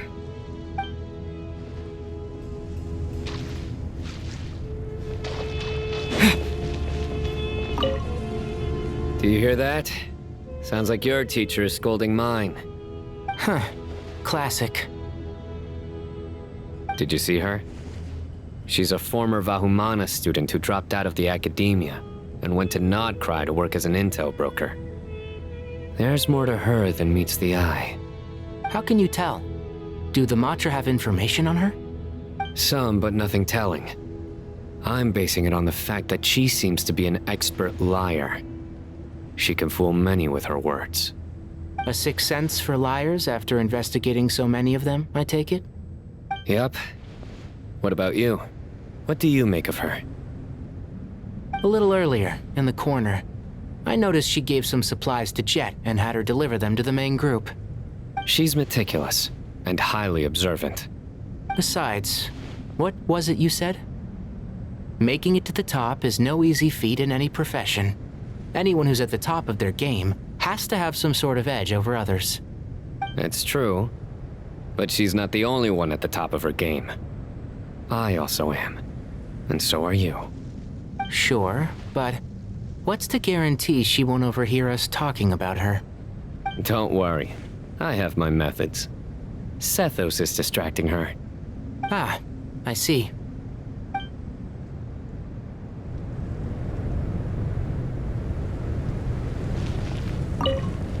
Do you hear that? Sounds... Huh. Classic. Did you see her? How can you tell? Some, but nothing telling. A sixth sense? Yep. A little earlier. She's meticulous. Besides, what was it you... It's true. Sure. Don't worry. I have... Ah.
You must be the ones tasked by the Academia with renovating Aru?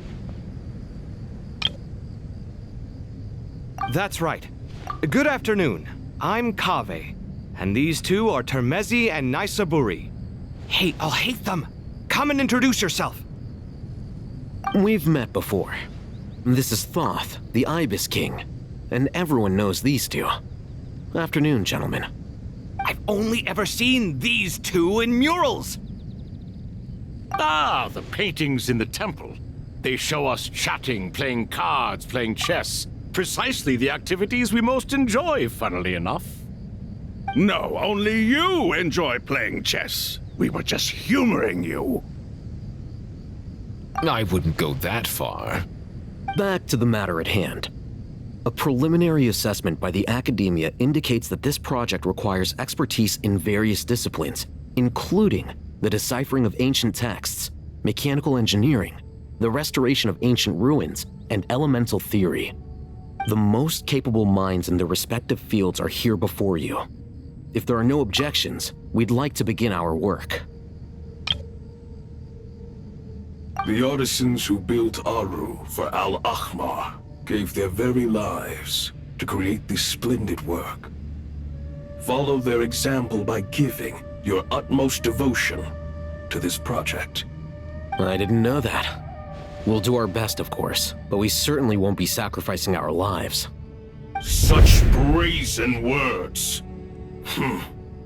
Humans these days are a far cry from their ancestors. What little respect you show for King Deshret. No, that's not what he meant. Please, don't mind him.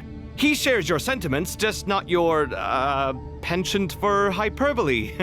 Assuming that's what you were going for? I just think it's important to manage expectations. Forgive my lack of courtesy, but we simply can't sacrifice our lives to the gods on completion of the project like people in the legends of old. Here's a first draft of the project proposal for your perusal. Please let us know if you have any requests. Normally, I'd have made it look a lot more visually appealing, but we were really pressed for time on this occasion. I hope you'll forgive me if it's a little rough around the edges. Naturally. If my fellow ministers deem this meager display of respect sufficient, I suppose I can consider agreeing to their proposal. Why are you so preoccupied with the ostentatious displays of respect to Al-Ahmar? We should be trying to make things easy for them. You never know. We might have to rely on these young people to look after us in our old age. Exactly. This is Aru's mainframe. Be reminded to use it with great caution. We certainly will. Thank you for your assistance. You may attempt to lay out punishment should you so desire, though I'm afraid it would be futile. You and I both know that certain components of Aru can only be operated by humans. King Deshret always believed in humanity. Still, the reason that Aru's modules are designed that way is not so much because he trusted them, but more because he was wary of you. Is that true? No wonder human artisans helped to build Aru then. He actually required human assistance to create his greatest work. Naturally. Have you noticed that the Goat King keeps giving superficial responses? It's like he's just going through the motions and leaving the real debate to his colleagues. He understands the art of perfunctory speech. That's what earned him his position as the Minister of Ministers. It seems the rumors about King Deshret being a poor judge of character are baseless after all. Excuse me for being blunt, but it sounds suspiciously like you're putting yourself on a pedestal and mocking me.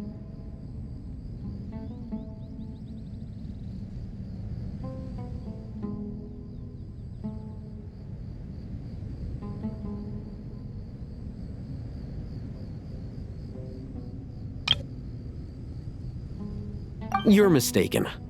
And while there's nothing strictly wrong with making every conversation about yourself, it's not exactly a positive tendency either.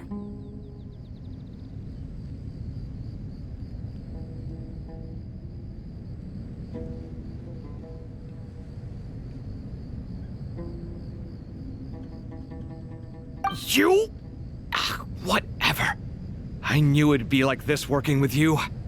All right, let me past. I need to look at this console. It's your job to activate it after all. Let's begin. Everyone, please proceed with the external checks and preparations as per the procedures outlined in the engineering plan.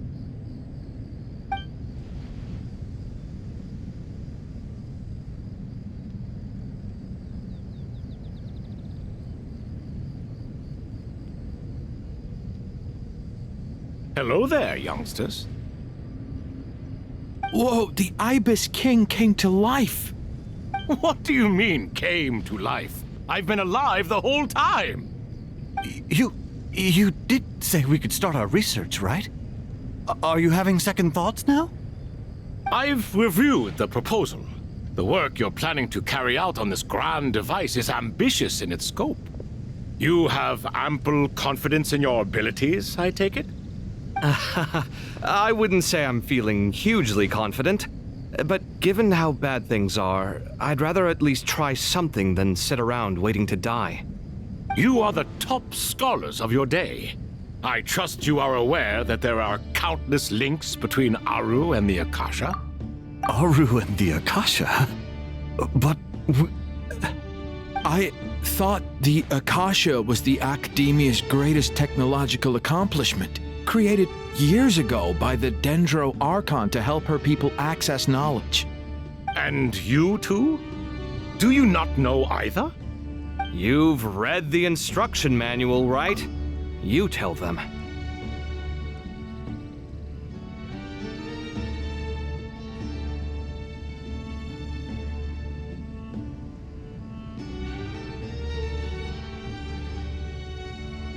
An instruction manual? The Akasha has an instruction manual? The Dendro Archon is a kind and thoughtful god indeed. It used to sit on a shelf in the corner at the House of Dana. Not the most popular read. If the manual is to be believed, Aru was in fact the original inspiration for the Akasha system. What? But there are so few records about Aru anywhere. And practically none of these scientific expeditions into the desert had anything to do with it. Ah, but this is something you could not possibly have known. You may have heard many stories about the desert, but what is the most important aspect of history? Consider this a quiz. Anyone from Vahumana present? I'm from Vahumana. It's, well, veracity. Precisely. And a large part of veracity is the chronological order in which events occur. I may as well tell you. In the beginning, Nabu Malikata, the goddess of flowers, descended upon Sumeru. The glory of the heaven was within her. She brought life, oases, and knowledge to this land. Then she created the Jinn, enlightened them, and ordered them to serve her. 2 other gods also walked upon this land where wisdom flowed in abundance, and the 3 met beneath the great green trees. It was the first and greatest alliance. We should speak with reverence of this covenant between the 3, which transcended both time and life. For they promised that in Sumeru, wisdom would be shared with all.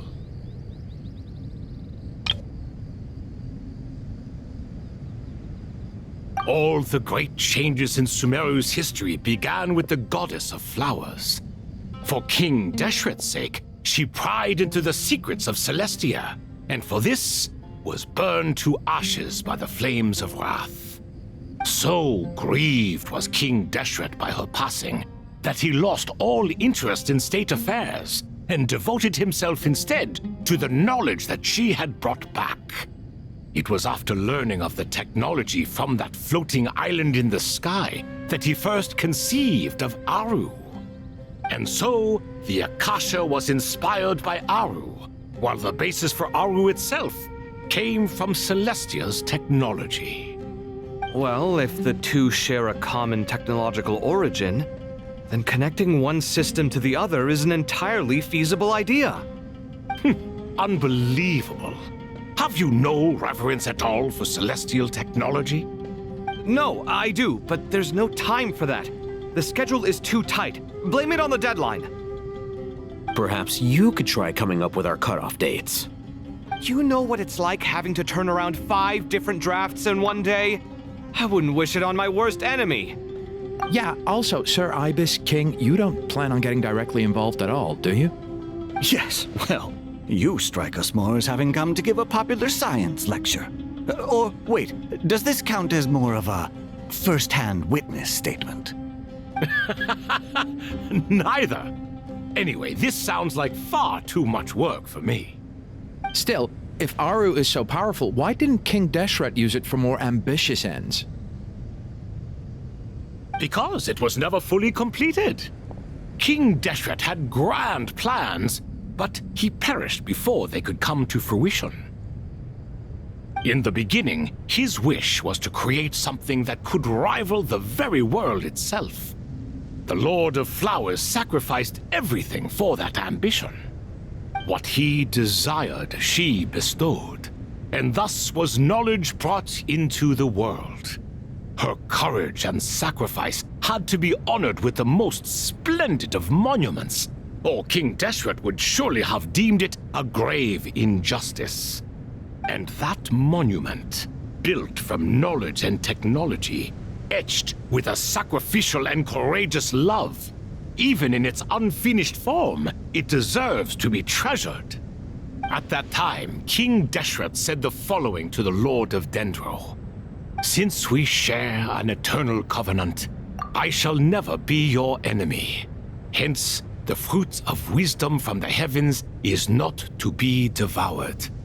Remember, it is not that I lack the power to become the enemy of wisdom. Yet you and she have taught me much and shown me kindness. For this, I cherish you both. In the end, Aru was only used to store a portion of the souls. It was but a primitive form of the masterwork the king had envisaged. His final hope for Aru was to return to the past, when she yet lived. So the point you're making is, King Deshret was both powerful and ambitious, and he only ceased his imperious ways out of affection for the goddess of flowers and the Dendro Archon. You could see this as an act of mercy, but you could also see it as the sentiments that lay between these three gods placing constraints on him. This was, after all, the foundation of the alliance between them. This explains why Aru was both a prison and a monument, and why the answer to the three questions was time. You have to be careful who you get involved with, or you invite all manner of misfortune. This is as true for gods as it is for humans. Love is the same. It is both a prison and a monument. All right, let us pause the story here for now. Seeing as you've been so diligent, I'll offer a little help. Who's in charge again? Is it you two? Ah, yes, me and him.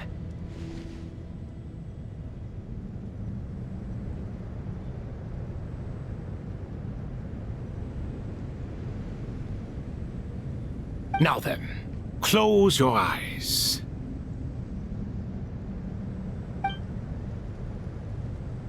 Wisdom hides in the space between the tangible and the intangible.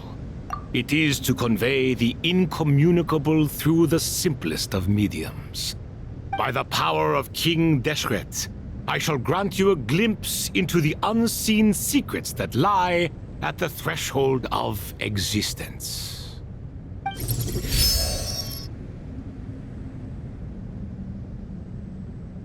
Where did this come from? Is it a new mechanism? It looks more like some form of externalized information. You've rendered it visible? Just as the Akasha allows you to access a greater range of knowledge, the power of our king permits one to perceive ingenuities that do not belong to this world. This is no ordinary mechanism. It reflects the internal structure of Aru. Whether you choose to increase or decrease, keep or discard. Come, use these to achieve the outcome you desire. Looks mechanical to me. Better let me handle it just in case. But wait, how do I get up there? Turn around. So that's where the elevator is.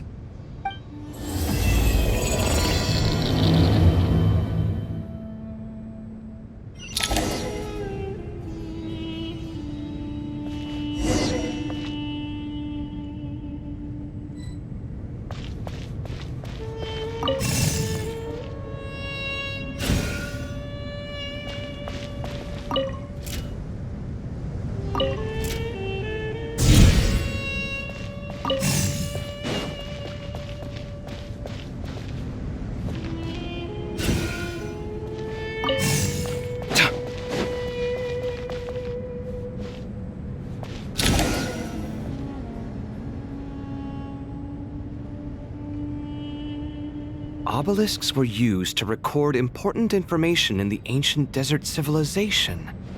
Hey, Alhaitham, there's some writing here I'll need you to decipher. I've sent it to your screen. Do you see it? Got it. It's a little blurry, but I should manage. Take a look and tell me what it says. Oh, And I'll send any other similar text directly to you from now on. Let's start with this one. It's a variant of an older script. Herein lie verses written for the Yellow Sands. Looks like cultural information from the age of King Deshret. If so, I suggest you delete it. Words thrown together merely for fun. I had no idea Aru kept a record of this. Well, as long as you're certain that this is strictly private information, that's fine. It is unimportant. All right, well, I guess I'll start now.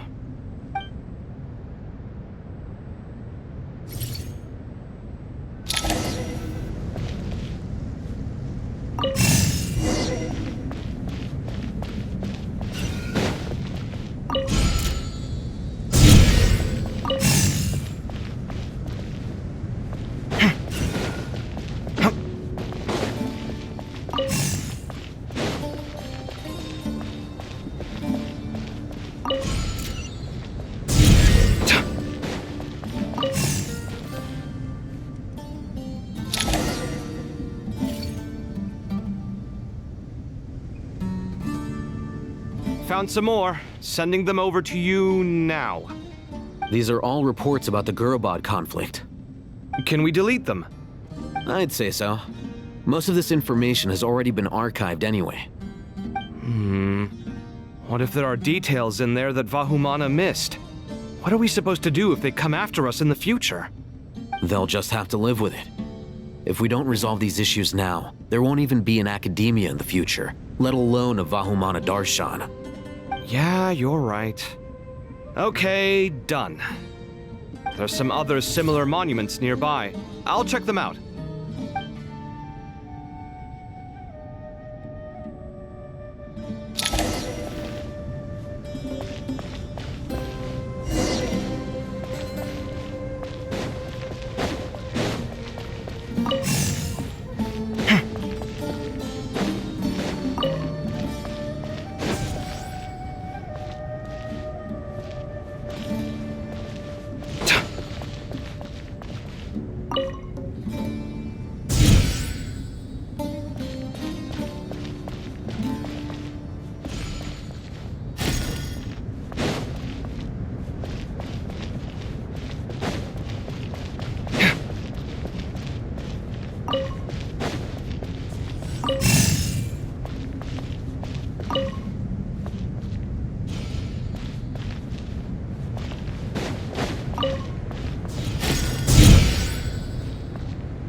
Another monument.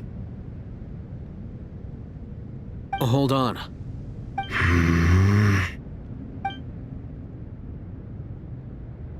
You're still reading it? How long is it? It records the development and governance of the Oasis civilization. Most of it concerns the Jinn, but it also contains records left by the artisans who built Aru. Is it important? Some of it. There was no way for me to read the whole thing in its entirety, so I had to rely on my intuition to pick the parts worth keeping. What about the artisans' records? What do they mention? They're speculations, mostly. For instance, they were wondering how to protect themselves if King Deshret decided to silence them after the construction of Aru was complete. Sounds like pure mythology to me. Surely that kind of thing didn't really happen. The records do emphasize that this was merely their conjecture based on various myths. Still, the artisans did leave details of their plans to survive, including blueprints for their escape route. Even that got recorded? Okay, well, I'll make a copy of this first before I delete it. Is that truly necessary? You won't be needing those. No, the blueprints are important. I want to keep them as a memento.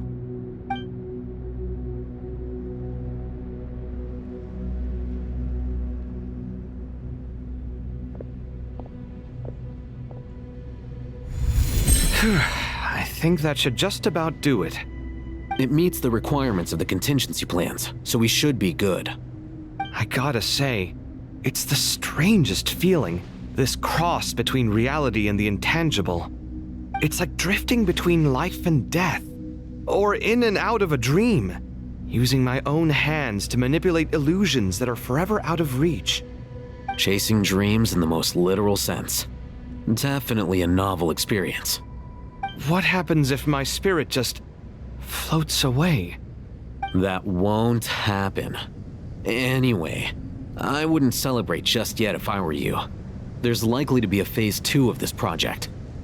All right. I'd better keep my wits about me then.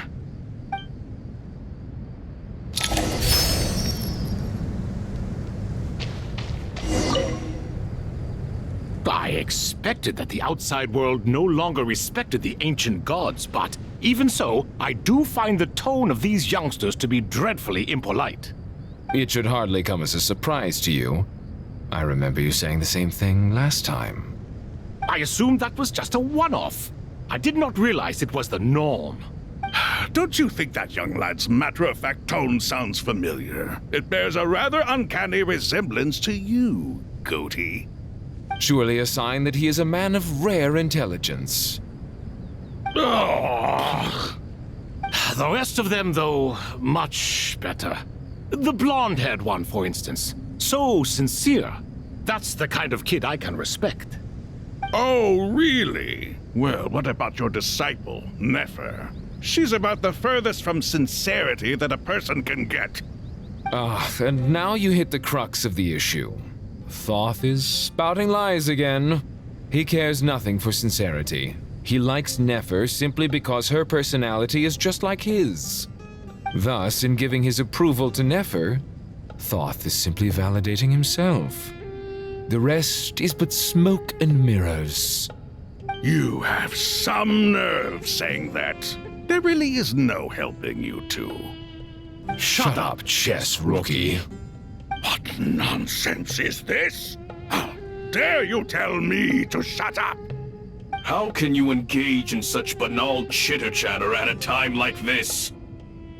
Aru has been opened. The glory and splendor of a bygone age is about to sweep over the earth like a All 3 of you are insufferable.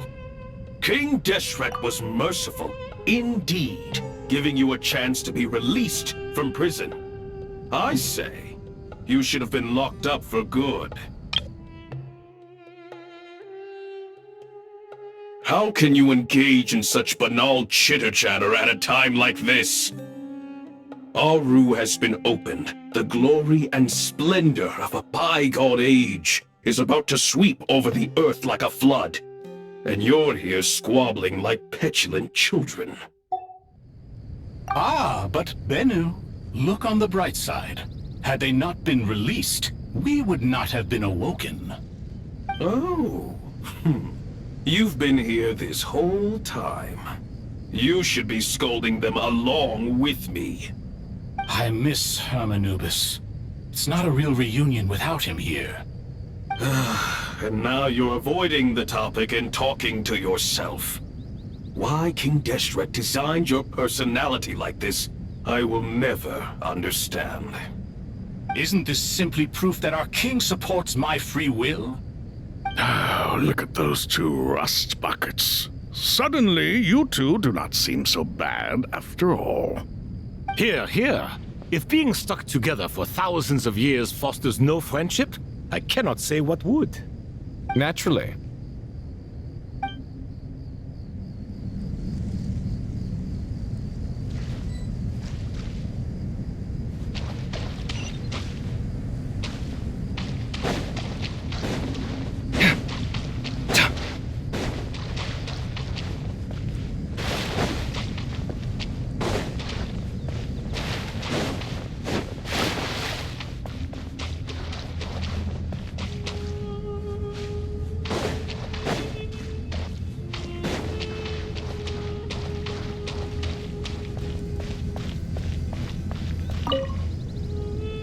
How's it going? Are things progressing smoothly? Well enough, I suppose. You know how it is. The work itself is only half the problem. The other half is having to work with Al-Haytham. I'm sure the feeling is mutual. Honestly, though, I thought you two had already worked things out. As if. Turns out working closely together is the best way to expose any tensions lurking beneath the surface. Besides...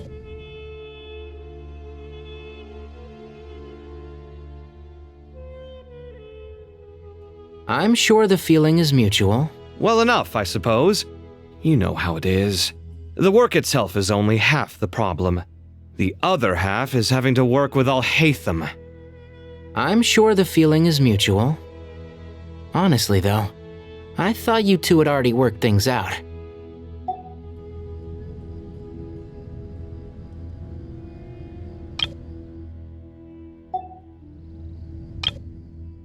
As if. Turns out working closely together is the best way to expose any tensions lurking beneath the surface. Besides... I just think that some people never change. Agreed. Case in point, you didn't make sure I was out of earshot before you started complaining about me. Old habits die hard. Actually, this is for your own good. Maybe if you spend a little more time listening to what other people have to say, you might actually realize that you're the problem. Naivete is another old habit of yours. I had assumed that you both volunteered for this project like us forest rangers. But now I'm getting the sense that wasn't the case. Definitely not. We were assigned to it by Lesser Lord Kusanali and Nephis. As much as I'd love to be doing normal work for normal clients, these Titan projects are all that's on offer right now. Though I'm sure they wouldn't be roping us in if they had any better options. Just goes to show how short-staffed the academia really is. I'm sure you've prepared yourself mentally, but I still feel the need to advise you to lower your expectations. It might make the process of working together a little less intolerable. I know! Same to you! But if you... Why don't you come help me with my forest patrols? Might help you avoid any further disagreements. I know! Same to you! But if you already understood that, you should also know not to say the quiet part out loud. Good suggestion, but unfortunately, differences of opinion will always exist. Changing the nature of the work won't get rid of them.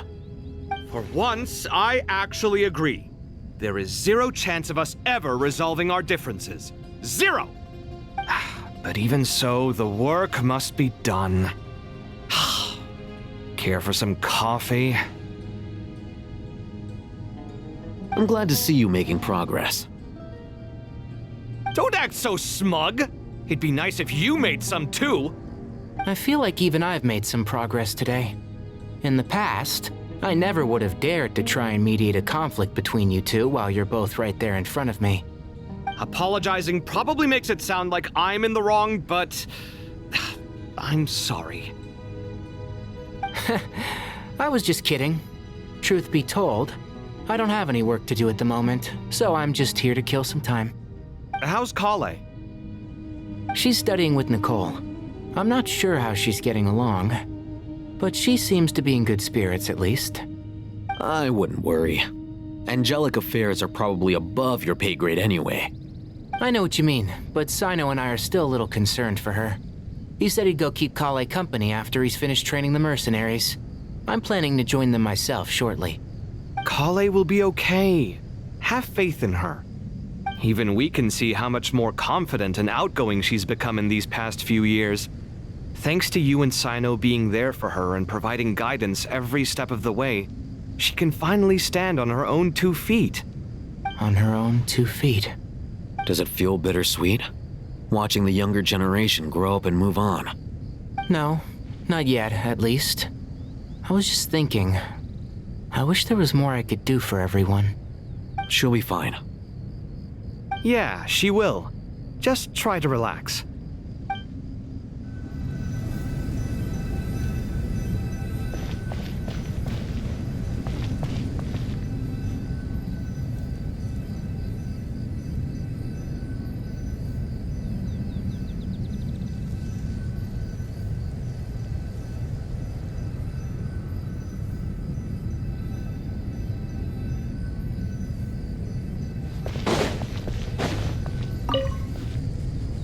How's it going? Are things well enough, I suppose. You know how it is. The work itself is only half the problem. The other half is having to work with Haikaveh. I'm sure the feeling is mutual.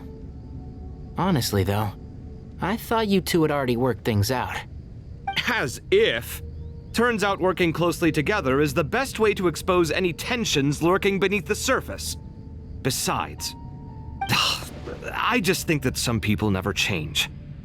Agreed. Case in point, you didn't make sure I was out of earshot before you started complaining about me. Old habits die hard. Actually, this is for your own good. Maybe if you spend a little more time listening to what other people have to say, you might actually realize that you're the problem. Naivete is another old habit of yours. I had assumed that you both volunteered for this project like us forest rangers. But now I'm getting the sense that wasn't the case. Definitely not. We were assigned to it by Lesser Lord Kusanali and Nephis. As much as I'd love to be doing normal work for normal clients, these Titan projects are all that's on offer right now. Though I'm sure they wouldn't be roping us in if they had any better options. I'm sure you've prepared yourself mentally, but I still feel the need to advise you to lower your expectations. I know! Same to you! But if you already understood that, you should also know not to say the quiet part out loud. Why don't you come help me with my forest patrols? Good suggestion, but For once, I actually agree. There is zero chance of us ever resolving our differences. Zero!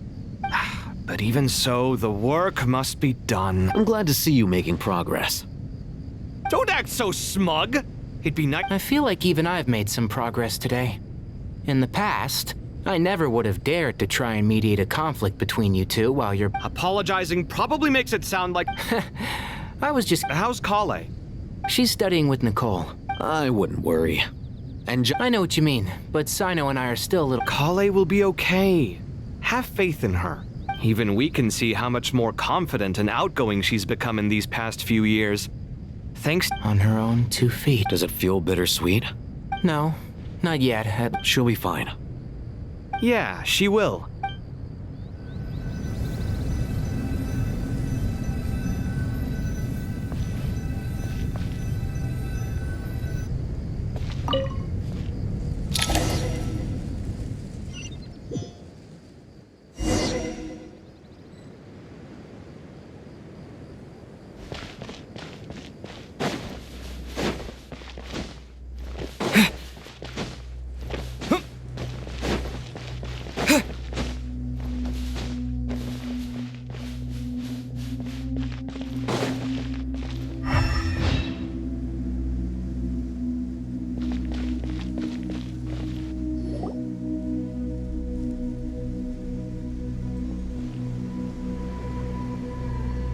Traveler from afar, do you worry for the fate of Sumeru as well? Whoa! It's Sobek the Crocodile King! Greetings, Crocodile King. Please be at ease. I'm just here to chat with you about Lesser Lord Kusanali. Sounds like you really care about her. Yes, although to be exact, it is a mixture of both concern and curiosity that I feel. Speaking of Nihida, Paimon was wondering how she's doing. Wait a moment.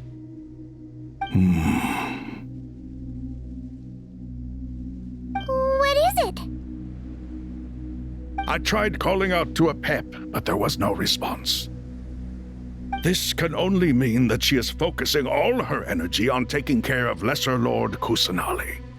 All the gods who served King Deshret seemed super surprised to hear that Apep agreed to help Nihida. Guessing she made a bad impression on you or something. Are you aware of the history between her and our king? Then you are learned indeed. I'm glad to know that Sumeru has the support of someone like you. At the end of his life, King Deshret tricked the Dendro Dragon into swallowing him whole, leaving her to bear the torment of his sins. The Dendro Dragon despised King Deshret, yet he outwitted her, Rather than bringing disaster to the land, he chose to deceive her and thereby ensure his annihilation. An act that surely displays his love for humanity. The Dendro Dragon stands for the glory of a bygone era. She hated Al-Ahmar and what he represented. All the gods, all the power they wielded. And so, her willingness to help the Dendro Archon through this crisis comes as a great surprise indeed. It makes one wonder whether, perhaps, the Dendro Archon assisted her in the past. Yep, Nahida did her a huge favor.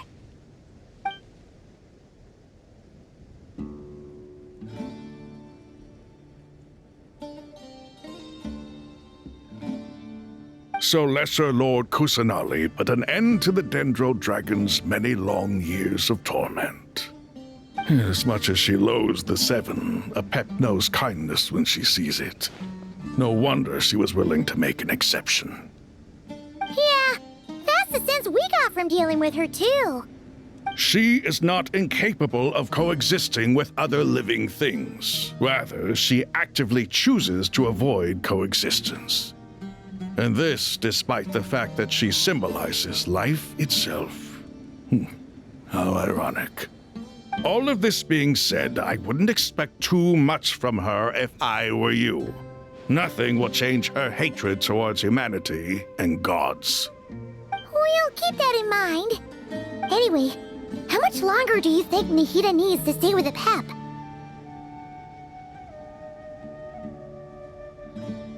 For all we know, the Fatui might still be in the desert. Just to be on the safe side, why don't we grab anyone who isn't busy right now and go look for her? I'm alright, Paimon. Huh? Was that Nahida's voice? It seems the treatment was effective. Since when do my deeds require your evaluation?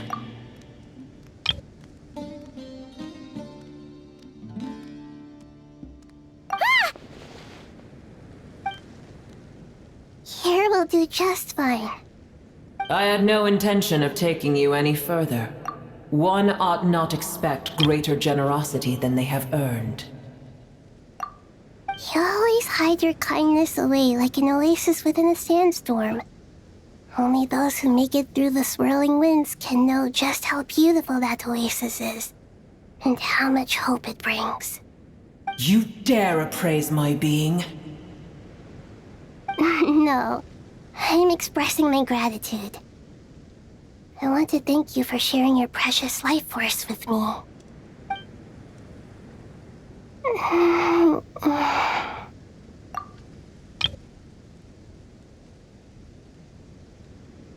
Awake already? You are more resilient than I thought. Pep. I feel much better. Thank you. Gods and their gratitude mean little to me. I would rather you give me your assurance that the situation with Irminsul and Sumeru's ley lines will be competently managed. If I suffer any ill effects from the ley lines, you, as the god of this land, will be held responsible. And you would not enjoy being held to account by me. I understand what you require, but I would assume this task even if you did not demand it. Sumeru is my responsibility. I must resume my duties as soon as possible. A farcical notion. God of Sumeru, I hope you realize how unextraordinary your strength is. And yet, maybe it is precisely what defines me. A god of wisdom is not meant to rule by force. Then hold steady. We go forth. Well, I'll be. Is that Apep? Do my eyes deceive me? Of all places, the Dendro Dragon has decided to visit the mausoleum of King Deshret? I see that after all this time, Al-Ahmar's menagerie of ministers remain as vile as ever. It's a pleasure, Dendro Dragon. Had you arrived but a little sooner, you might have attended a meeting of the Seven Pillars. What a nauseating thought. You are not the first insects I have had the displeasure of dealing with today.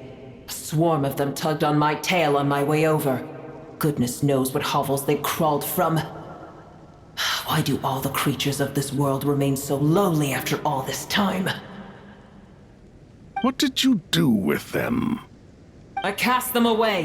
What would you have me do? Keep them as trinkets? Boer, this is where we shall part ways. To be clear, I do not wish to see you or anyone else here ever again, unless absolutely necessary. Then I wish you peace as you return to your dwelling place.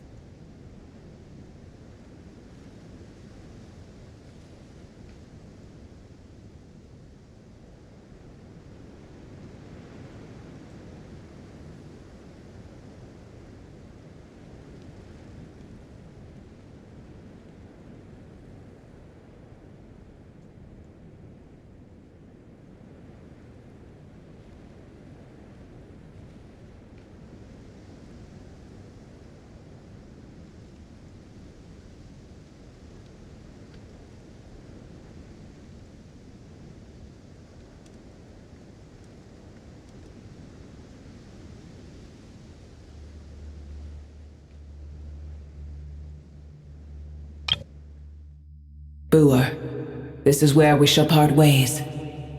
To be clear, I do not wish to see you or anyone else here ever again, unless absolutely necessary.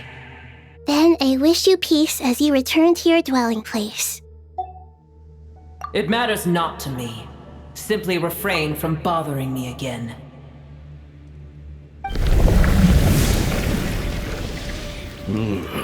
A force to be reckoned with. At times like this, I feel glad that she has no interest in any of this. Hold on, just hold on, okay? We're almost there. We made it. Huh? Wait, that voice, it's... Uh-oh, I'm gonna fall.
Well, that's a relief. A pair of safe hands indeed. The Dendro Archon's familiars. They are the last thing I expected to see here. Huh? Wait, what are the Aranara doing here? Don't you guys hate the desert? Obviously I was worried about the Dendro Archon. I've been supporting them with my Pari powers the whole way here. Oh, they seem pretty nervous. Is it because there are too many people around? Not just people. It's all these non-human beings, too. It's hard on them. I can't believe you made such a long and dangerous journey just for my sake. I appreciate your support so much. Thank you all. I'll have to ask everyone to wait while I help our new arrival settle in. Once I'm done, I'll gather everyone to discuss our next steps. Traveler, Paimon, shall we find a place for our friends to stay?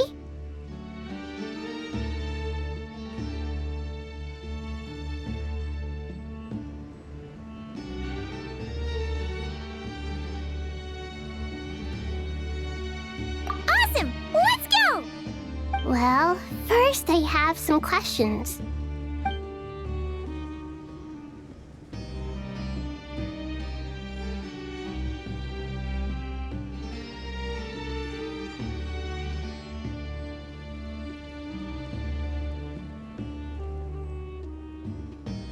Okay, I think that covers everything. Thank you. We can get going now.